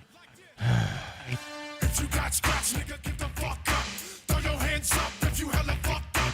Einstein, Tech N9ne, 2 I guarantee Goes you, so hard. every single fucking bro. juggalo that raps idolizes this song. Yeah, they love dude. it. They fucking love it. Well, tough shit. I don't. I think it's. No, I'm I think with it's you. whack. I don't love this. I love it.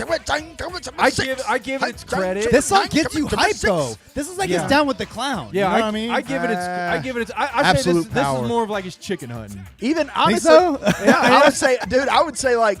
All right, I'll take No, that. I'll still, take chicken but I hunting. feel the same way with chicken hunting. I get annoyed Yeah. with chicken hunting. Sure, I get I'm annoyed like, with God it, but it's damn it. great. You can't deny it's great. Yeah, but this is the same way. This All song right, is this song is Tech N9ne's chicken hunt. I like that. chicken hunting. It's alive. It's alive as his Hocus Pocus, right? I don't hear like chicken hunting and like think like, ugh. And I do. This is the only. I get fucking annoyed with this is the only ICP or this is the only Tech N9ne song where I hear it and I'm like, ugh. I hear Assassins. and I What, think what that. song annoys you? What old classic of ICP's annoys you? I say Assassin. Honestly, oh man, I'm gonna get a lot of hate for this one. Homies. Homies. Okay, I fucking hate Homies. I'll give you that. I'll Right give when you it that. plays on, I'm like, oh, I'm fucking leaving. No, I mean, like, I'm gonna like plug my Homies like, is a classic, but I get the feeling. I you like know the what I mean? guitar. I can't help it. I I'm love that tired of guitar it. sample. I liked it when it first came out, but like I'm just so over It's it. undeniable. Unplayed. but and whatever. overplayed. It's undeniable, you cocksucking asshole. Oh, sorry. You better be. Here, we'll take a poll. Oh god. All right, so wait. Does Einstein slap? It got 7 votes, and most people said very. A couple of people said shit sucks. Thank you to the couple of people out there who aren't fucking sheep. No, this song is idolized. No, I was playing, man. This song is by far one of Tech's most popular songs among juggalos. Listen here, Violent J, the country singer. I probably am wrong. But Homies But I own sucks it. technically. it definitely It does. sucks. How? Wait, singer. How does it suck technically? He said because that- the production technically I thought was great in that song. The guitar from the guitar sample. I mean, come on. Wait, Einstein is Tech N9ne's what? Like, Chicken hunting, Assassins, or what? What else? What else did we say? Chicken Hunt Assassins or Maybe that was it. fuck, I don't know, man. All right, it's time. Let's to pass. go all the way. Let's go all the way. Another slapper. No, I like Let's Go All the Way. That I think Chicken Hunt Assassins is a good pick. It's 2 concert songs that they always do. Homies. That was the third Oh, one. was it? Oh, that yeah, was the you're third right. one, but it's fine. It's But fine. It's cool. You know, We've- I don't think it compares to Homies because I don't think they do Homies live. I've heard it a few times live, and every time I'm like, pass. And I mean, I liked the song when it came out, but it's just like, I don't know, like, for Juggalo Unity songs, I just hate, like, I hate hearing Jay yell, like, homies! Homies! Like, he always does it so strange. Homies! Homies! Like, Hold on. I'm going back to the chat here. Singer said I'm into cryptozoology. What? Where did that? When did I talk about that?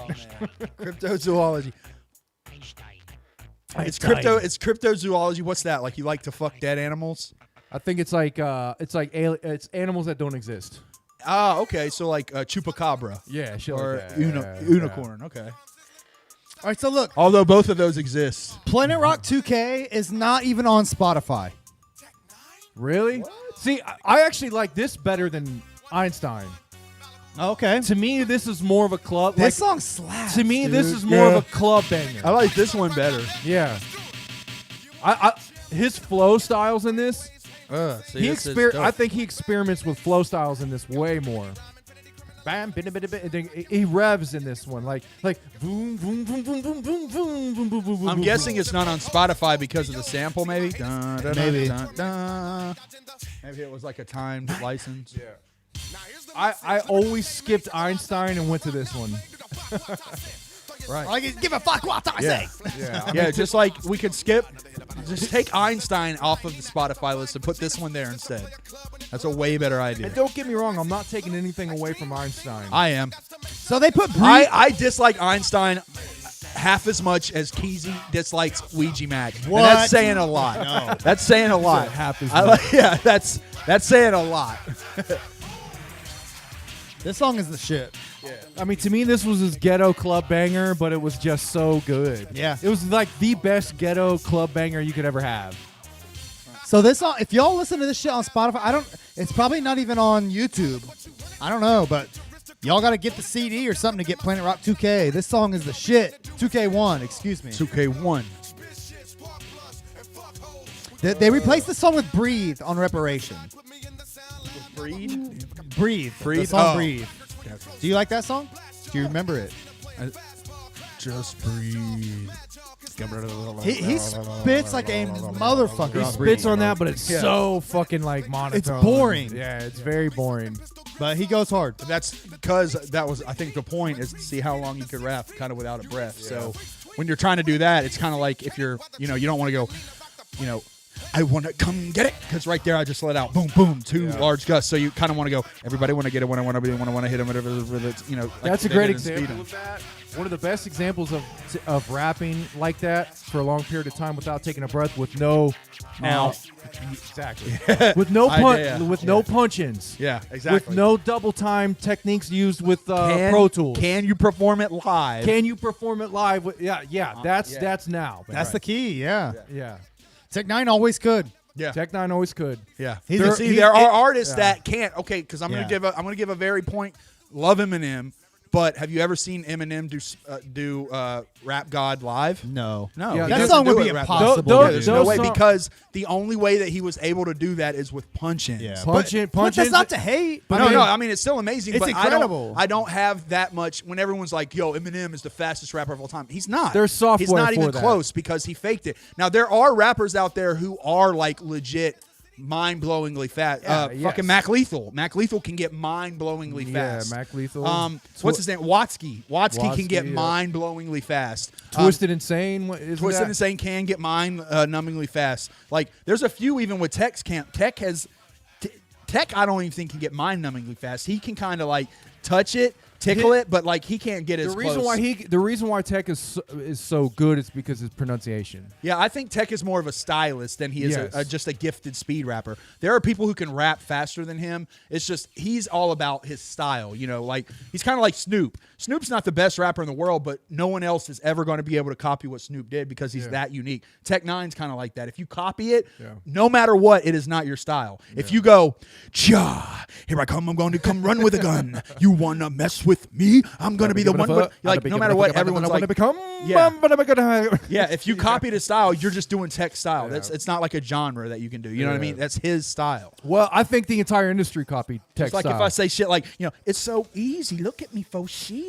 Goddamn, baby. I'm like you're just trying to copy off Snoop. No matter what. Everybody as much as you want. copied Snoop style. They And tried. They tried. Yeah. But I'll say this: I think nowadays we're seeing what everybody did when they copied Tech style. Yeah. We're seeing a fragment of what he did. I think the shit that we're seeing now is Lil Wayne. Lil Wayne's Well, everyone's jocking off to Lil Wayne. but I That's think why a we get mix. that. Come in and run in the gut. Hey, when I be hitting your butt. Hey, like all that shit comes from like Lil Wayne. I don't doing remember like, Lil Wayne even chopping like that though. Not chopping like that, but like Lil Wayne's thing was, I walk up in the room, there's a fly girl looking at me going. Here's my thing. and where you have like a very kind of almost melodic thing, and then all the new generation did was take that and speed it up to where it's like, I'm coming in running But- and like, who the fuck? But Like, Sly, that's where I think Tech came in. feel it. I truly believe Tech is still the best kept secret in the mainstream. People jocked his style. They didn't do it near as good. They just took a little fragment of his style and put it to what they were doing with when they were jocking, like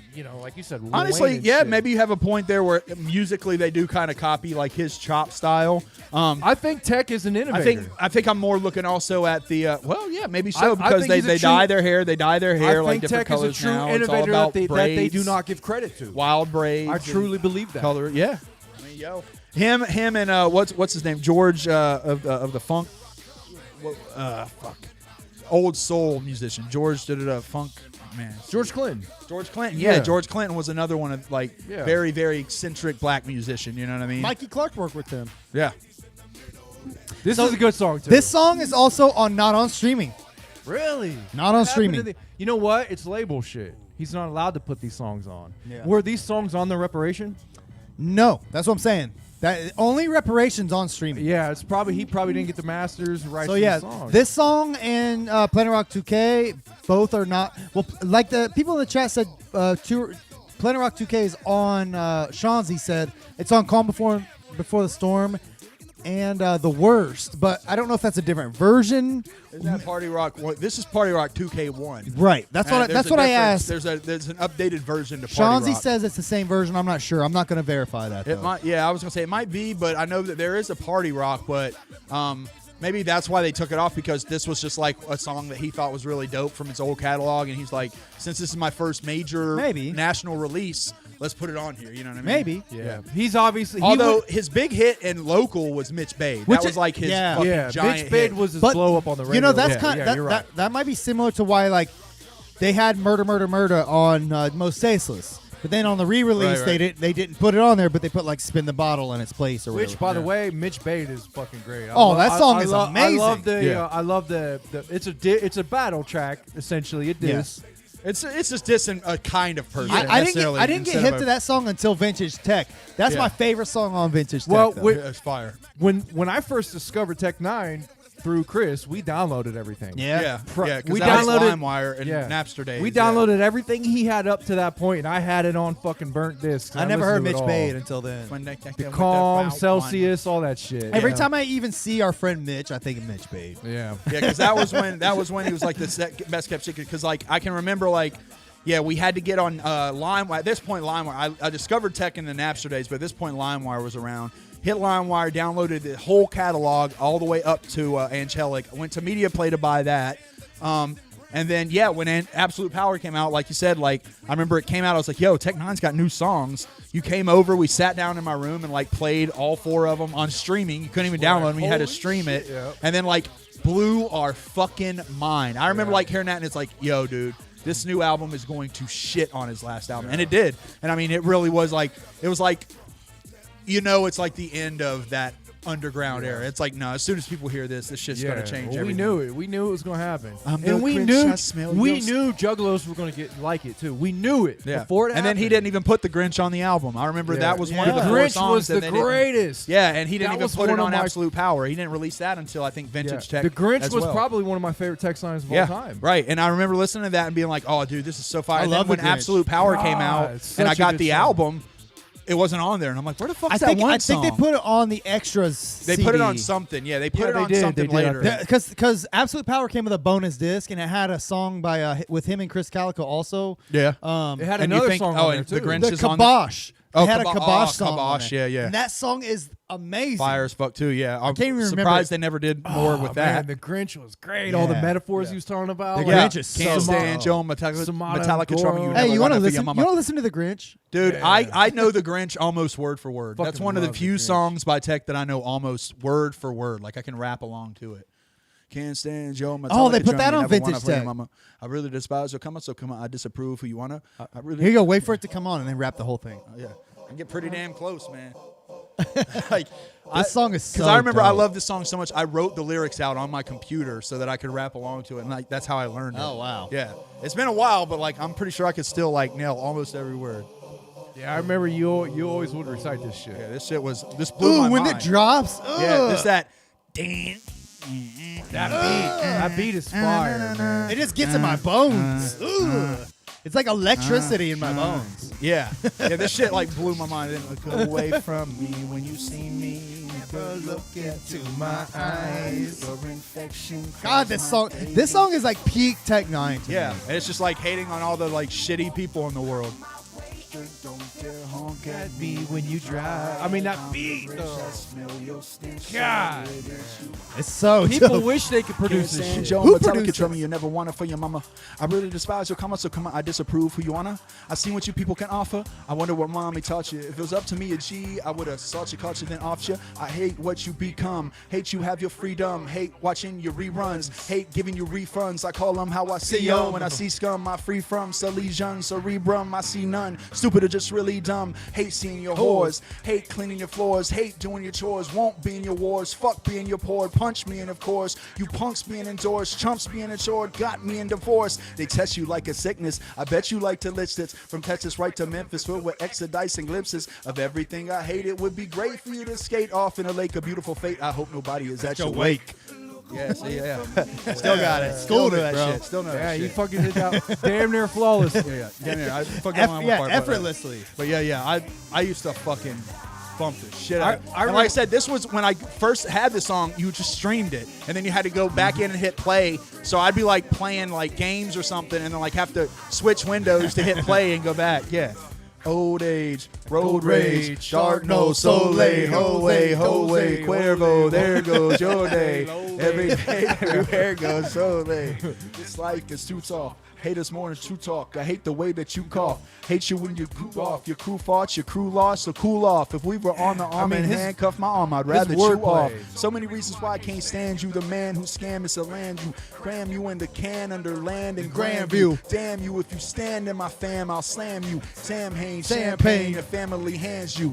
I'm a monster when it comes to you. Conquer every one of you. Trade tours, pay for your neighbor, cause they core, hate for, they will create race for. Yeah, they Close, man. Yeah, You're they close. hate. They whores will pay for J-Core because your state will create race wars. I remember my tongue twister. buddy Jason was never that big on a lot of rap.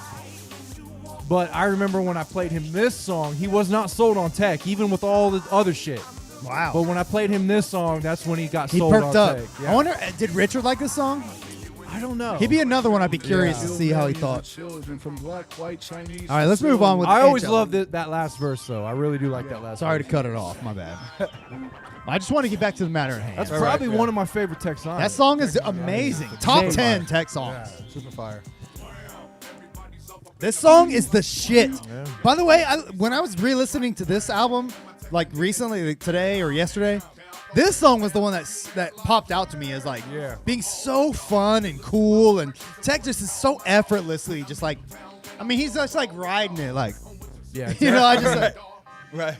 he just don't give a fuck, but he's so perfect on it, you know. Well, I love the vision of Tech in the booth, like, remember, man. Dude, he's rapping like this till I die. But the- Get it, man. one of the big things is one of the Tell him who you came to. one of the way he does his vocals is when he I love this hook, by the way. One of his best fucking hooks. One of his best hooks, Tech man. N9ne. It's so cool, man. He's so cool. I'm still waiting on your second corny call.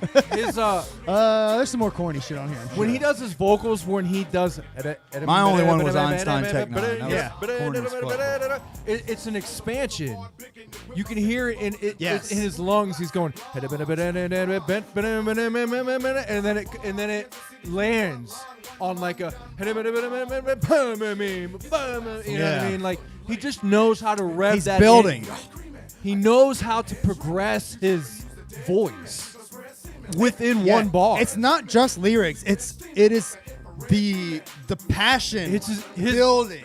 It's an instrument. You Like start hearing shit in this album too that became Tech N9ne trademarks that weren't Yes. really in the calm and the worst. And one of those you hear a lot in this song is the yeah. Used, and kind of his voice is almost another Yep. instrument. Look, Violent J, the country's there. Called it out. Yeah. Yeah. That's kind of like this is one of the songs where he brings that in, and that becomes one of his trademarks. Gage and Violent J, the country singer, I think, we're clowning Tech about how he says cha, and they said they make it sound like he's sneezing. Yeah, I mean it's true. We clowned about that years ago. They said he had allergies during this whole album. Thank you for that. Can you hand me a tissue? We've been clowning on that since Absolute Power. He's like trying to talk. He's like, so I was walking to the hallway. Everybody, sorry, stutter. Anyway, so I was walking to the hallway. I was looking at He has to like get his sentence out before he sings. Right. And Yo, That's all it is. what's sizzling? I got you in the studio. That's Tech style. It's literally like he'll start to rap and then he instantly has to sneeze. So that's he's like I'm coming. So he'll be like I'm coming. Oh, what the fuck? I gotta sneeze. Everybody gotta. That's so funny. Man, Max is going off. He says, well, I wouldn't say he's going off, but Einstein is 10 billion times better than the Grinch. Yikes, bro. Yikes. I wish there was a way to. All right, let's I take wish a there was a poll. way Let's to. take a poll. Bro, there's no way. If Hold on, let's take a Einstein poll. is going to win. Don't get me fucking twisted. Everybody loves Einstein. The Grinch is like is like an under the radar tech song. Bro, no. I want to put this up because I want to know what your audience is like. I want to know what wavelength the juggalos on Deck One Delt are on. So yes, this is a great question. Let's see what they agree is better, Einstein or the Grinch. And we're just keeping it simple. We're not talking production. We're not talking Overall. fun. Just Overall. what's better. What's better? As far as the songwriting, it's going to be Grinch. What's better? I mean, I think the Grinch, without a doubt, Shit's all over Einstein. and I love Einstein. Yeah, but the Grinch is an immaculate song. Dude, Yeah. Einstein isn't like I said, like it's one of those songs where Einstein 100. I feel like now no matter what, everyone's going to vote for Einstein. Why are we even comparing those two songs? I have no idea. There's no fucking way. That's like saying like, yeah, broccoli's way better than pizza. Like, no, I don't give a shit if broccoli's great, but it's not better than pizza. No. I would say in this situation, broccoli is actually good for you. For your soul. Einstein. Okay. No, It's good for- the Grinch is good for your soul. Right. Broccoli's good for your body. So people are always going to pick pizza over broccoli. Yeah, you're right. But no, see, I would look at this is like cauliflower. We're comparing Tech N9ne songs to Grinch, vegetables. Bro. Grinch is broccoli. Cauliflower pizza, bro. Grinch is broccoli. Okay? Cauliflower pizza, Einstein bro. is pizza. People are going to pick pizza. There's no Einstein is pizza. bro. That's ridiculous. I know. I agree. There- Einstein is pizza. I knew. Look. I knew. I do look, agree with that. God, I knew that like not all of your listeners were the brightest bulb in the bunch. Listen, we do have I'm joking, guys. Listen, I'm joking, guys. we have but some Einstein better than the Grinch. You're killing me, some guys. some of our listeners are like what we like to refer to as deck tours. Deck tours. Okay. And they're the same ones that like Ouija Mac. Oh, got All right? deck tour. Okay. we new love schoolers. we love them, but they don't the know ones who call us old heads. They gotta- they gotta don't love- know about the Grinch. They bro. got a They don't- love-hate relationship with us. Guys, They it's don't fine. know about the Grinch. They don't know about the Grinch. Like Einstein, though, bro. Einstein. All right, so wait. This song, by the way, Dude, you're going to Einstein. I think it's just because most juggalos don't know who Einstein is. So when he says it, they're like, "Yeah, we know this." wait. So what do we think about this song? Einstein, is that like a German beer? This song has always been interesting because it's boring as fuck, but Tech N9ne he goes the Bro, fuck off he on does, this song. yeah. And I will say this is the like fastest and like, Oh, yeah, like this craziest rapping he does on this whole album is on this song. I've always loved the second half of this album. But this song is boring to me. But I love the this. rapping. Yeah. Sweet Hot Fox. Man, Yeah. this song is great. Ewok I don't slot. give a fuck. This is one of his best I songs love to this do song. live. Dude, this whole song, like this whole album, half the time I don't know what the fuck he's saying, but it sounds so cool. Yeah. This The only- this will always be one of his best live because like he's sitting here doing like the Yeah, he he'll sits sit in there the and chair does the and be hand and then he does the spray across the audience. Oh yeah.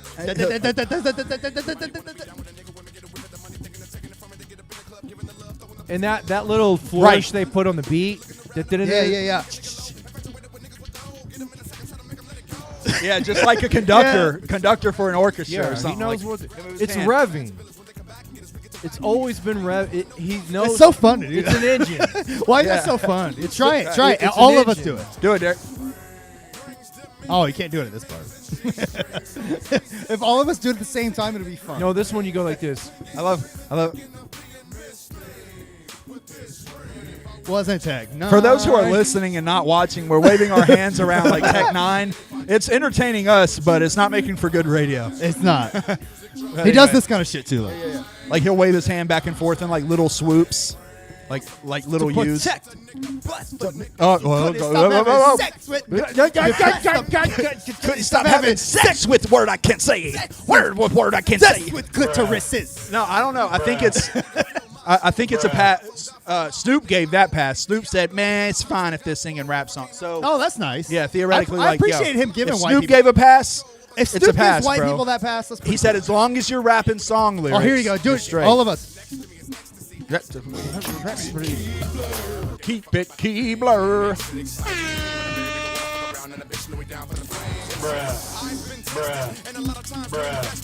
It only works as good on the first verse because that know, first you're verse right. has that.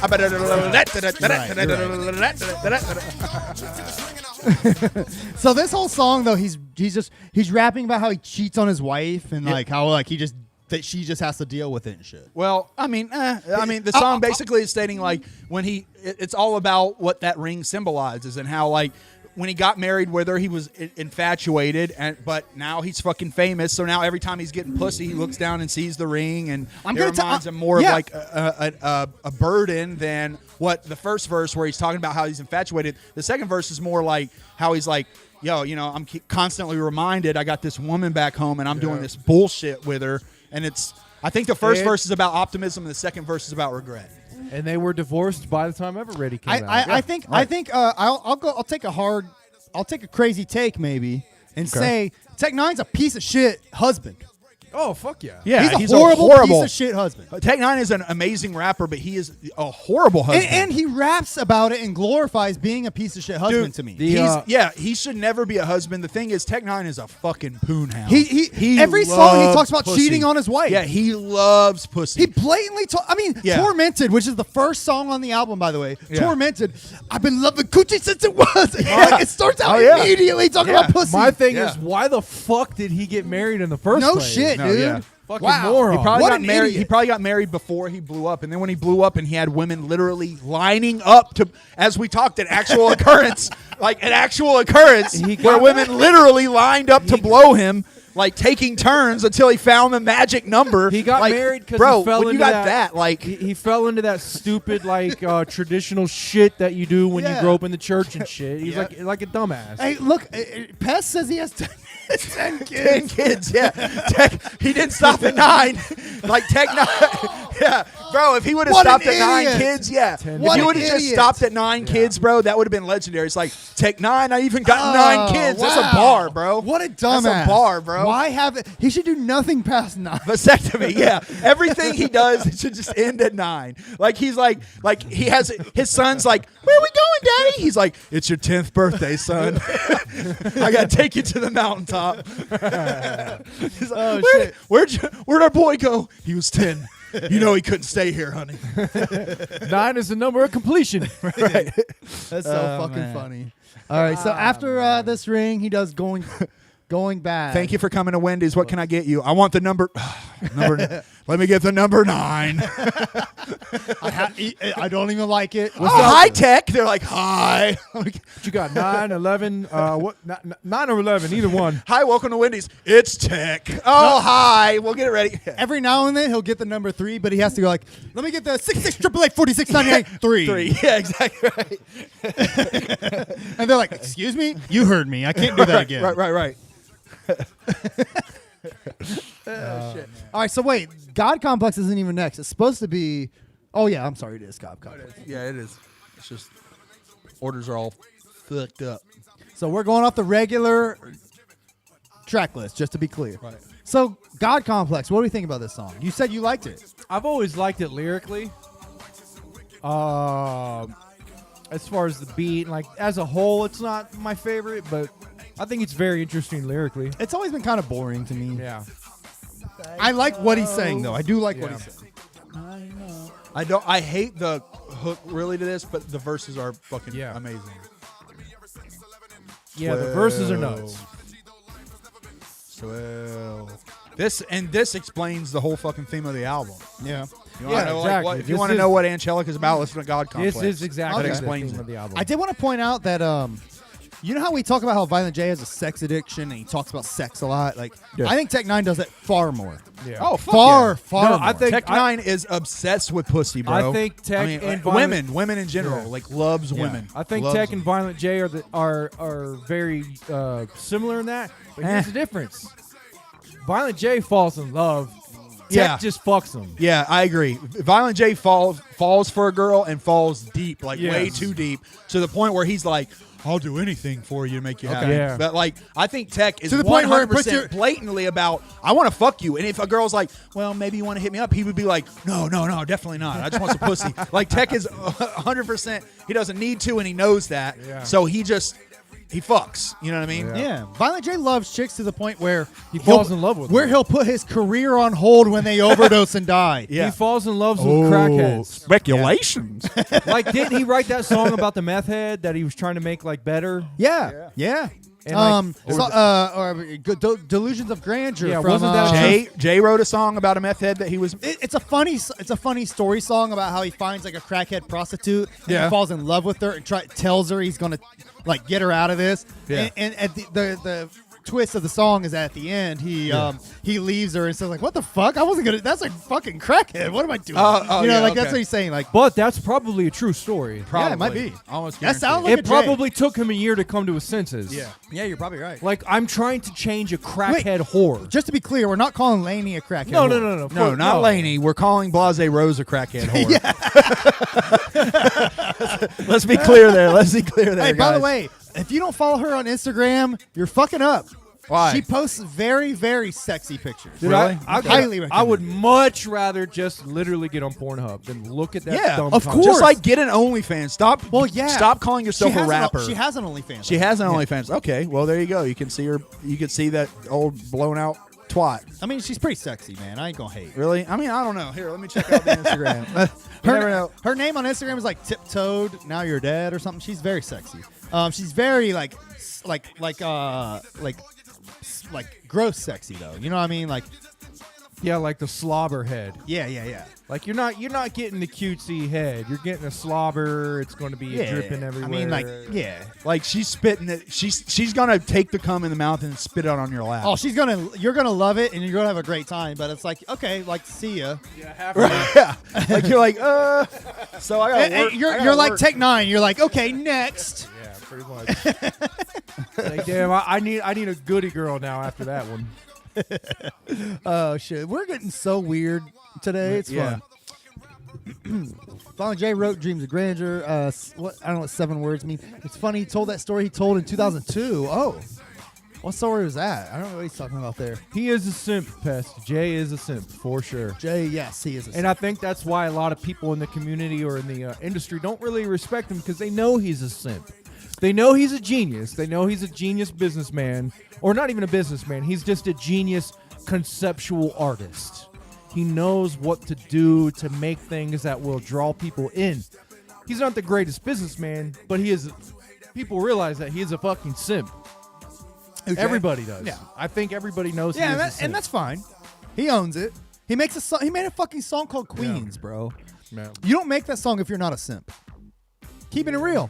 Nothing wrong with that. Nothing wrong with that. It's fine. But it is what it is. Dude, simps are sometimes some of the worst people to hang out with. Wait, hold on now. I'm kind of a simp. No, dude, I don't know what to say to that, but you're married with kids. I think you're long past like the simp that annoyed me. I don't really get like. Okay, what's like the whole? What's the whole? I never got simp.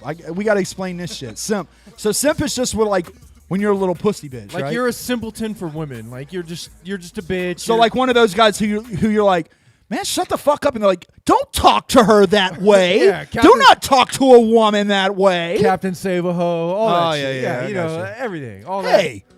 Or like the guy who like hold the door open when the girl's pulling her car up.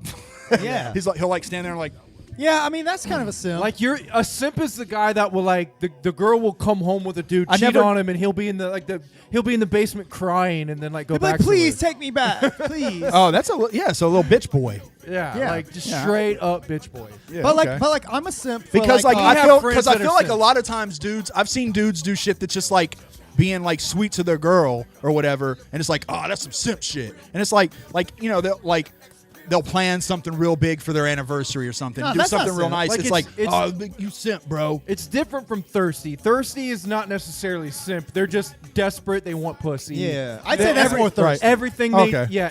everything they do like is like talking about girls, trying to get chicks. Simp is like you literally are like you're You're like bending over backwards You're like- to yeah. please her. Okay. that's what I think it is. Yeah, I anyway. agree. okay. By the way, could this be wrong. this song was left off of Reparations. I will say. By the way, this song's called "This Life Angelic." This is the title track. I'd say God Complex. What do you think about this song? it's okay. I don't even remember this song. I don't even remember it. Yeah, I was gonna say this It's one a- doesn't it's a- stand out. It's, Oh, that's why. That's why. I That's never what went on at there. this period in Tech N9ne, I didn't like any of the songs where he had guests other than Chris. Like he hadn't like toned down. I think this is Scatterman It might be Short or Nitty. Snug or Short Nitty. Okay, yeah, but I was gonna say like these have like this is back when he had like a pretty big group around him that he was trying to kind of bring on, and it narrowed down big time by Absolute Power. That's when Yeah. it was just Cut and Chris. Yeah. But at this point, he had a lot of people. You know, Scatterman, Snug Brim there's, was around. there's like, a lot of random ass guests on this album. Yeah. well, he had the whole. His 57 Road Dog Nuthouse. Villains. Yeah, Yeah, I 57 got that Road album. Dog Villains. Yeah? It's on now. Nuthouse Or and now all it's that. on. That's or- the 57 Road Dog Villains? Is Yeah. it good? It's pretty good. We can Really? review that. I've never listened to I that. have the album. Somebody gave it to me. Wow, really? Wow. We were at the 2004 gathering, the year Tech N9ne played there. Yeah? I had my airbrush Tech N9ne shirt. Because remember that? Yeah. I'll bring that on the show. By the way. Yeah, when by we the do way, it's Absolute amazing. Power. I got one of the best artists literally in the state to do that. Yeah. By Yeah. the way. But I was wearing that, and a guy came up to me and said, "Hey, you like Tech?" And I was like, "Oh yeah, of course, I love Tech." He was like, "Here," and hand me that album. Wow, that's awesome. And it was Wow, that's sweet. it's an out. It's literally Tech and his crew. His That's like his D12. yeah Yeah. And I forget, it's called like It's On or Okay, It's On that's Now. cool. I've Something. never listened to that. However, Tech's check that crew was nowhere near as talented as D12 was. Yeah, but Yeah. but, Overall, it like, didn't very have like venomous. But I will say that album is pretty slick all the way he through. wasn't fucking with like Scatterman and Snug Brim no, and no, shit. no, like no. that. No. These are No, like these these are like these are like Yeah, hood old, dudes. yeah, Okay. older Hood crew. dudes. Yeah, So it's probably some of these people that are featured here, though. might be. Like Big Scoob, like Big Scoob's one of them. Oh, really? Yeah. I like Big Big Scoob is- Scoob. He's, yeah. he's Big, cool. Big Scoob's on there. I listened to like Big Scoob's album. It wasn't bad, really. Yeah, It's I not mean, and bad. those are his not hood that dudes. impressive, Those are but his real. That's Those cool, are man. his true to life hood dudes. That's Yeah, sweet. like Cut and Chris were almost signed on to become they're like hype his, men. they were like his strange homies. Yeah, exactly. And that's why I think Cut left because he was kind of like, yo, I mean, we're really known Which, as by hype the men. way, that first Cut album is so slick. The one with Keep It Keyboard Oh, on yeah, it, yeah. so slick. yeah, it's dope. Yeah, What crisp? It was crisp. Chris. I remember Um, I listened to it and I was like, yeah, fuck yeah. Cut was dope. I got a copy of that Scatterman and Snug album at that gathering. Like yeah. somebody stole a box of them from the Yeah. merch booth. I and remember handed we them got out. all kinds of merch. We got like matches, lighters, all kinds of shit. I only had the CD, but Dude, I still got a matchbook of that shit. but I bumped that Scatterman and Snug Brim album. And it was pretty sweet. It really was. yeah, they were nothing they were making was bad back then. Yeah, they were on some shit. Cut Calhoun was killing it. He came out with another album after that wasn't that great, and I kind of fell off. But Cut Calhoun's first album is really, really dope. The whole album. Yeah. Very dope. Chris Calico, if you haven't listened to his shit either, like his solo albums are incredible. Yeah. They're Chris very listened to dope. one. I didn't even. I mean, haven't listened. They're to more. so dope. The one where he did he- the world stop spinning. I don't remember, but Cut he me does. off now. He does like experimental shit, like Tech is doing, like Yeah. where he's like I think- rapping, like I'm going I think- crazy, and I'm being weird, and here I Right. He Oh, yeah. does shit like that. I think Calico is more interesting than Tech in a lot of ways. he is. He really way is. more. He's a way better singer, obviously. Yeah. And if it wasn't for Chris Calico, Absolute Power wouldn't have been what it was. Yeah, absolutely. Chris Calico at that time was like Legs Diamond. Yeah. You know how important he was. Chris Calico was a huge part of that recipe, man. Vitiligo. Stop the world. yeah. That's a Chris Calico song. I'm thinking of. Stop the world. Is that on Vitiligo? By the way, it's on Go. Oh, 2016. That By one's the pretty way- good too. I did listen to that. by the way, this was one of my favorite songs back in the day when I bumped this album. Really? I studied this rhyme structure and the way he rhymed in this. Really? like, fucking to a T. Loved it. It's interesting. Like he's He's doing a different type of rap. he's like talk rapping. Yeah, this is like exactly. This is like bottle rap. This is diss rap. Like if he was rapping, he'd be like, Yeah.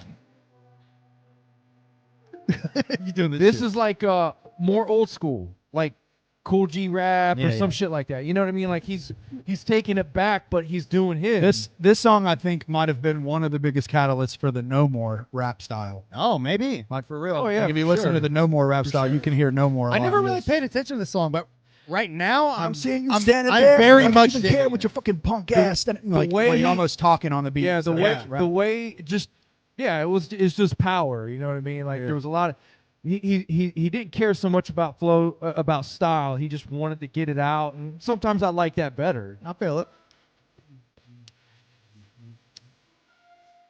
But then you go to the song after. Wait, did we already listen to the song? I think so. Wait, it's called Going Bad on here, but she keeps saying This Life. It's not the same as this one. That one ain't switching. Wait, let me go back to this. Going Bad is next. So I'm going back and forth because I'm trying to do this album fully, Yeah. but I'm going off of this because when I play it off of this, it'll show it here. You know what I mean? Yeah, it's called Going Bad. So this is a different song then, right? Okay, yeah, this is a different song altogether. That was This Life, Angelic, but Going Bad is a different song. Okay, sorry. Going Bad to me is one of the most standout tracks on this album. Wow, I really need to pay more attention because right now I'm really liking this song, but I didn't pay much attention. I just to did. it. Look, there's like no beat right now, and he's fucking schooling. Yeah. One of the most simplistic beats on here, but varied, especially with that singing and shit. Let me see who produced this. This deserves a shout out. Bad Seed. Yes. Love this shit. Yeah, I remember that To shit. me, lyrically, this is probably the best song on the album. Lyrically, What's the song called? Going Bad.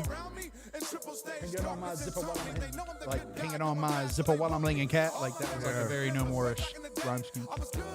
Written by Aaron D. was Yates. good. With the back now. Produced by Sean Raspberry, a.k.a. Icy Rock. Icy Rock. Icy Rock was a big producer. He, He, he, used back he, then. he did a few songs on this album. Just to shout him out here. He did a few of the bang. I think he might have done It's Alive too. Hold on, let me see. Yeah, Icy Rock did It's Alive too. For a while there, like once Absolute Power came out, Tech wouldn't even do songs from this album. So I feel like maybe that's why, because so many other people had their hand in it. Yep. I mean, he's never done this song live. I can guarantee you that. He might have back in the, like, if he was touring around this time.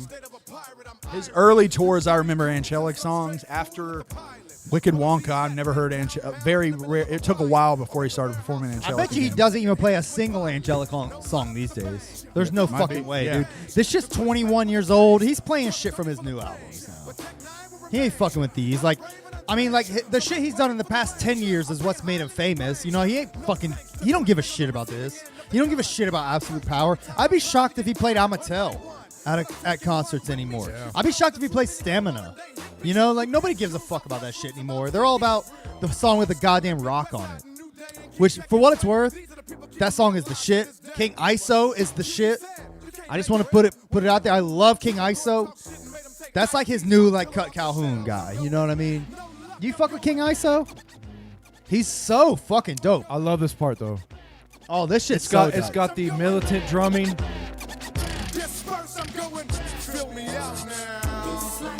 This is very dope. Please do yourself a favor and listen to King ISO. He put out an album called World War III.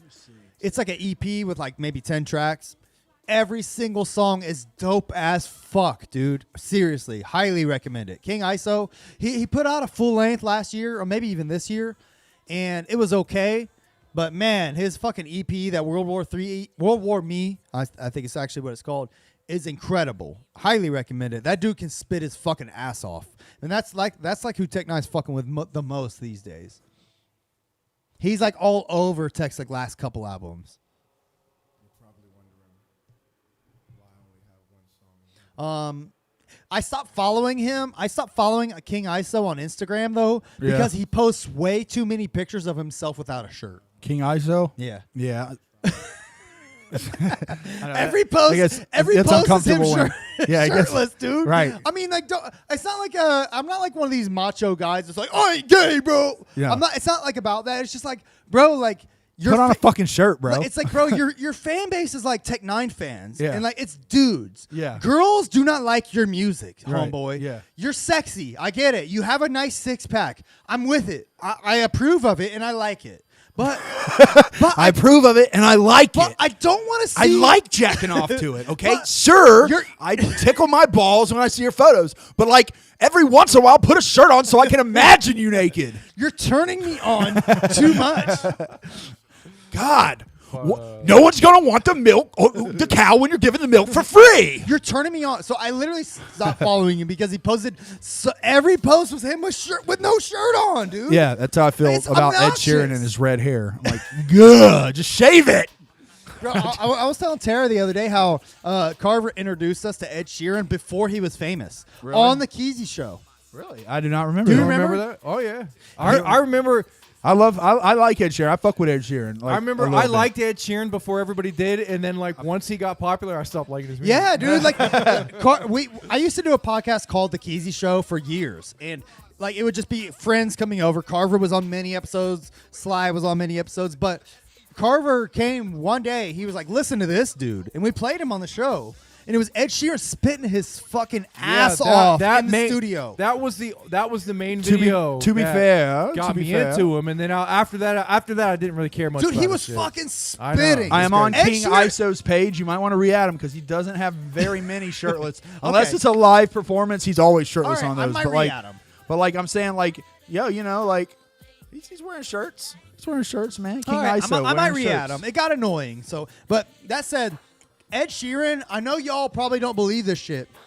Ed Sheeran can spit like a motherfucker. I know. Yeah. Yeah, you ain't got to tell me. Ed Sheeran fucking That spits. dude spits fire. Take me dude. back to that fucking song he got with Stormzy. Like I love the grime scene, and people don't spit on him in the grime scene, man. Like Yeah. Stormzy has a song with him that's fucking actually pretty dope. I love that we're showing love Take to Ed me back Sheeran. to London. The reason why that video stuck out to me is because of his loop pedal skills, Yes. the way he could I play, remember you and the sh- way he could spit to it. It left an impression on me, dude. That was Yeah. what 10 years ago, and I Yeah. remember it. Yeah. honestly. And honestly, I did not like much of Ed Sheeran after that. Yeah, I mean his like singing shit sucks. Like, Yeah. but he can spit his ass off. Yeah, he Why can. don't he? Does he have When- like a when rap he- album? When he does, Nah, just he's like rapped with people, but he doesn't. when have when he's just in the studio fucking with loop pedals and rapping and playing, he's fucking amazing. Yeah. But his albums, I don't care about. He's inspirational. Yeah. Ed Sheeran is the shit. Ed Sheeran is Taylor Swift for boys. It's like if you're a guy, Ed Sheeran is for you. Like that's the music we listen to when like you get broken up with and you're like, I don't want to. Hey, I just did want to you- look at you. Did again. you notice Ed Sheeran like stopped being popular once he showed up on Game of Thrones? No, he's still popular as fuck. Is he? Yeah, hell yeah. He- He just did came that- out with that new song. That He did that song with Eminem a couple years ago, but No, that's all I mean, know. no, he has some big ass. Yeah, he's still coming out with huge hits. Okay. Yeah. What do you think about this song? It's like this I is- think his this biggest is my hit on favorite song. Spotify right now is a newer song. If I'm Wait, hold on. Carver said this was his favorite song on the album. This is really? my favorite song yeah, on the album. This- Absolutely. he used to listen to this shit religiously. I don't even remember it. this. I skipped this song. I fucking Really? love this song. Roger I need- Troutman. I need to pay attention to it. To me, this That's is- Roger Troutman right there. Yeah, Yeah, he to does me- the beat and the verse. I didn't even know who Roger Troutman was at that It point. says produced by Don Juan, additional vocals by Roger Troutman. Bad Habits. That's the song. The Bad Habits. When the late night Okay. To me, this is the funnest, most clever, most just. I don't know. To What's me, the song about? He's just spitting. He says it in the very beginning of the song. Does he? He- I've never he paid tells attention you what to this song. he tells you what the song is about in the very beginning. I need to give this song. He literally says, I don't know, man. I'm just writing. I'm just spitting some crazy shit. Here we go. I need That's to all pay he this, says. I need to pay attention to this song. Even This right was now, literally- I've, he I've had a- never paid attention to this song. He worshipped Roger Troutman, who is notorious producer He and did beatmaker. California Love. Yeah, Roger that's like his Troutman. big one.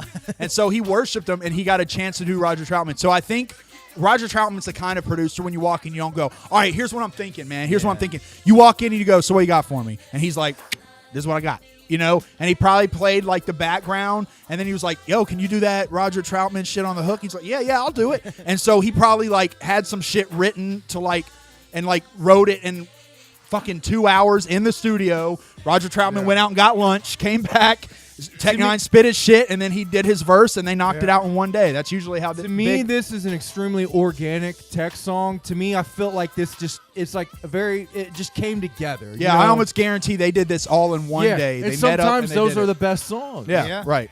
Yeah, you're right. It's just they're grooving. Yeah, You know, it's just you a could tell groove. Roger Troutman's just like grooving on this. Yeah, shit. it's just a groove, and I think Tech really displays a lot of fun. Did he lyrics. die? What happened to him? Yeah, he's dead. He got And murdered. if you'll listen to Tech's rhyme structure, oftentimes Tech's rhyme structure chases the beat. Yeah. Like you'll hear him, he follows the beat. This one doesn't as much. This one kind of rides to any beat, which is why I feel like he showed up and Roger Troutman was like, here's what I got, like as far as a beat. Played him this beat without the front shit. Tech N9ne, I don't give a fuck. You're working with Roger Troutman. Even if you don't like it, you go, oh, I like this. Yeah. You know what I mean? It's Yeah, like this working shit's with fire, it's like working with Rick Rubin or something. You know what I Yeah. mean? Like they come And in, like this shit- you don't tell them what you want to do. They tell you what you're gonna do. You know? Yeah. and Roger Troutman's starting to play and shit. Like to me, this is one of the most playful Tech N9ne songs of all time. I love it. I always loved it. But to me, I've always been a funk fan. I've always loved funk. And actually, if it's I'm very not groovy. mistaken, Yeah. if I'm not mistaken, now that I heard that, Don Juan produced this track. Roger Troutman just did. showed up to do his. Yeah. It does say produced by Don Juan. Okay, yeah. So Don Juan produced this track, and Roger Troutman just showed up to do the hook. So I guarantee this was 100% organic. Yeah. And Like that's- Tech probably had this song and then was like, "Yo, you want to do a hook to this? Write to it real quick." My thoughts are twisted. That's all the song is about. And he says one of his lines is about the rhino mixing a rhino with a hella fino. You know what I mean? Like, Oh yeah. He just saying Mixing stupid an shit. elephant with a rhino, you get elephant. You get mixing an elephant with a rhino, you get a hella fino. You know, he's just having fun. What do you man. get when you get to the middle of a Tootsie Pop? So how long was it after Angelic got released that they did Reparations? They didn't come out with Reparations until after Absolute Power. Absolute Power, yeah. Okay, so it was Absolute Power, and then So it was almost like the re-release of Angelic after the fame of Absolute Yes. Power. It Yeah. was like Yes. let's put this back in the forefront with a few new songs. They Right. pulled off the shit that they couldn't re-release. They re-released Well, everything they could another on the thing new label. another thing you have to realize is when Absolute Power came, that's when Tech N9ne got introduced into the Juggalo world, and he started going, "Oh fuck, this But- merch game is a lot of money." So but he released made- this album but again. I was gonna say he made Absolute Power before Juggalos were involved. You're right. But see, that's the thing. Once saying he Juggalos came re-released along, this. that's why he re-released this, to cash in on that money. So- and then all of a sudden, he came out with T-shirts and Yeah. beanies and hats. You're right. He saw what ICP. Tech Now he N9ne's merch says, game sucked dick. I at know the Tech beginning. N9ne says that, 100%. I know Tech N9ne says, "Oh, I followed off Those No Limit, embroidered not shirts ICP." that he had back in the day I've were been dope. I wish I still had mine. I've been following Tech N9ne since the beginning. Like I'm telling you, his merch game did not hit a stride until after ICP. You're right. He can say he got it from No Limit. That's bullshit. When I heard him in that interview, I was like, nah, bro, 100%. Once you got into the Juggalo world, all of a sudden, because like that first show I went to, he didn't have no fucking merch. He had like 3 T-shirts Yeah. and then CDs and shit. And then next one you go to, Wicked Wonka, he had a booth with fucking Yeah. tons of shirts. Like I'm telling you, like he 100%. 100% like copied after ICP on Yeah, that merch game. because But when that's why this was re-released. because he the was- worst, the calm, all that got re-released. He was putting out T-shirts back then. I remember I had a couple. He had one with his cartoon face, Yeah. and one that just said Tech N9ne in the Absolute Power font, Yeah. and they were like legit dope embroidered shit. Hell yeah. Like they were like patches and embroidered, Yep, and they were I like had one. heavy duty, bro. They hurt my nipples when I wore Yeah, that. shit. right. But see, then you get with ICP and you're like, how the fuck are y'all How do doing you make this? sure? How do you make sure so that don't hurt your nipples? ICP? Well, not even that. It's just like ICP showed them how to make it cheap. Like they're Yeah. like, oh, we go through this company. They press all of our shirts for us in large orders. We then send them out. This is how we do it. Blah blah blah. I'm sure he shot the shit with the merch crew or had his merch crew talk to them. When you're sitting next to each other, you're gonna naturally talk. So like 100%, he took that game plan, and this was like the re-release was just part of him putting more merch out there for people to buy. Especially Juggalos, because he knew, these guys are going to buy shitloads of my merch. So let me put it out there and sell it. So he put Reparations out around the same time, just to kind of maybe cash in on a little bit. Of the- Reparations was a holdover until Ever Ready, and I then see. like Ever Ready, like and Ever Ready was like it was almost like Jucker Brothers style, where it was teased for so Yeah. fucking yeah, and that's what long. I was going to get. We were at a time frame. When did Ever Ready come out? that's It was because like that was 2007. that was It was because he was forever. Yeah. bro. That's because he was copying ICP's strategy at this point. I love love Tech N9ne to death, but bro, in this period of his life, he was just blueprinting ICP and copying it. It didn't come out till the same thing 2006. By the Before way. this, he didn't have EPs and LPs, and then all of a sudden he gets with ICP, and that's what Reparation was. It was an EP. He started saying, "Okay, I got big albums, and now I got these little albums that kind of tide you over while I'm working on the big one." And then and he started doing that. He'd have like a big album and then a little album, big album, KOD. I mean, that's the way the music industry typically worked, though. Yeah, but I mean, before that, you got to think he didn't do that. It was Now It's On, or The Calm Before the Storm, The Worst. So Absolute Power was Angelic. what, 2002? 2001. Absolute Power. Well, Angelic came out 2001. Oh, Angelic was 2001. So yeah, maybe it was 2002. So Ever Ready didn't come out till 2006, the end of 2006. That was so fucking Absolute long. Power came out in like 03, right? No, I'm sorry. 02. Yeah, I was gonna say 02. 02, 03. And Ever Ready didn't come out until It 2006. It came out around the same time Wraith did, I remember, because it was in that Wraith era is when Absolute Yeah, Power yeah. It came out September 24th, 2002. Okay, so a couple almost months before the 2003. raid. Yeah. So we were into it, And but Ever Ready came out in 2006. four fucking years later. Yeah, before we got were. new Tech. It was a 9. joke between us. We were like, We got vintage Tech before that. yeah, we were like, when the fuck is Tech going to come out? We talked about it all the time. Yeah, Like, because nobody- he re-released. It says here he re-released Celsius. I didn't know that. Yeah. We got like in between. Then we got Vintage Tech in 2005. Okay, So yeah, so that tied us over. Yeah, there But was a yeah, few vintage little, Tech is like his forgotten freshness, you know. So he was following the model by then. Honestly, who else was putting out like B-sides? Let's see. So here's the full discography: Angelic 2001, Absolute Power 2002, Ever Ready the Religion 2006. Well, see, it's not listing all of them because Misery Loves Company was 2007. Yeah, it didn't list Vintage Tech. Didn't list. Oh, here we go. The re-release of Special Effects. No, that was late. Yeah, this Oh, by the way, Valentine the Country Singer said that was the last. lesson learned. Don't look on fucking Wikipedia for your. Yeah. He said that was the last thing Roger Troutman recorded. That's interesting. Yeah, he got murdered wow. after that. Wow, that's crazy shit too. I didn't know that. He was from Ohio, by the way. Yeah, I didn't know that. All right. So, anyways, we got Reparations, which had these 3 extra tracks on it: Devil Boy, Breathe, and FTI. Yeah. All 3 tracks dope as fuck, but they're Absolute Power B-sides. All Yeah. 3 songs. Yeah. They're not like Angelic has such a different vibe from these 3 songs that I think these 3 songs being on it almost makes Angelic like weird. Like listen to Reparation with these 3 songs on it. It's like these songs are so different and weird and different and different and different and different. You know what I'm saying? Yeah. No, I felt the same way. But I liked them all. I want to make it clear. I like them all. But I grew up on the fucking regular Angelic, all right? Yeah. This ain't about gatekeeping first deck shit. This is about what I listened to. By the time Reparation came out, Angelic had already come out. I was already hip to that. And then those 3 extra songs came out. I think he might have even released those as like singles or on his site or something like that before then. But Yeah. all 3 of these songs were just fine, but they were they were Absolute Power era by then, you know? That's how I see it. And yeah, there was a lot of that. There was a lot of that going on. Angelic was different from Absolute Power. I mean, they were just 2 different albums. Absolute Power came out. It was a different production level. It was a different mixing and mastering level. It was just completely different. And you could tell. You could tell the change.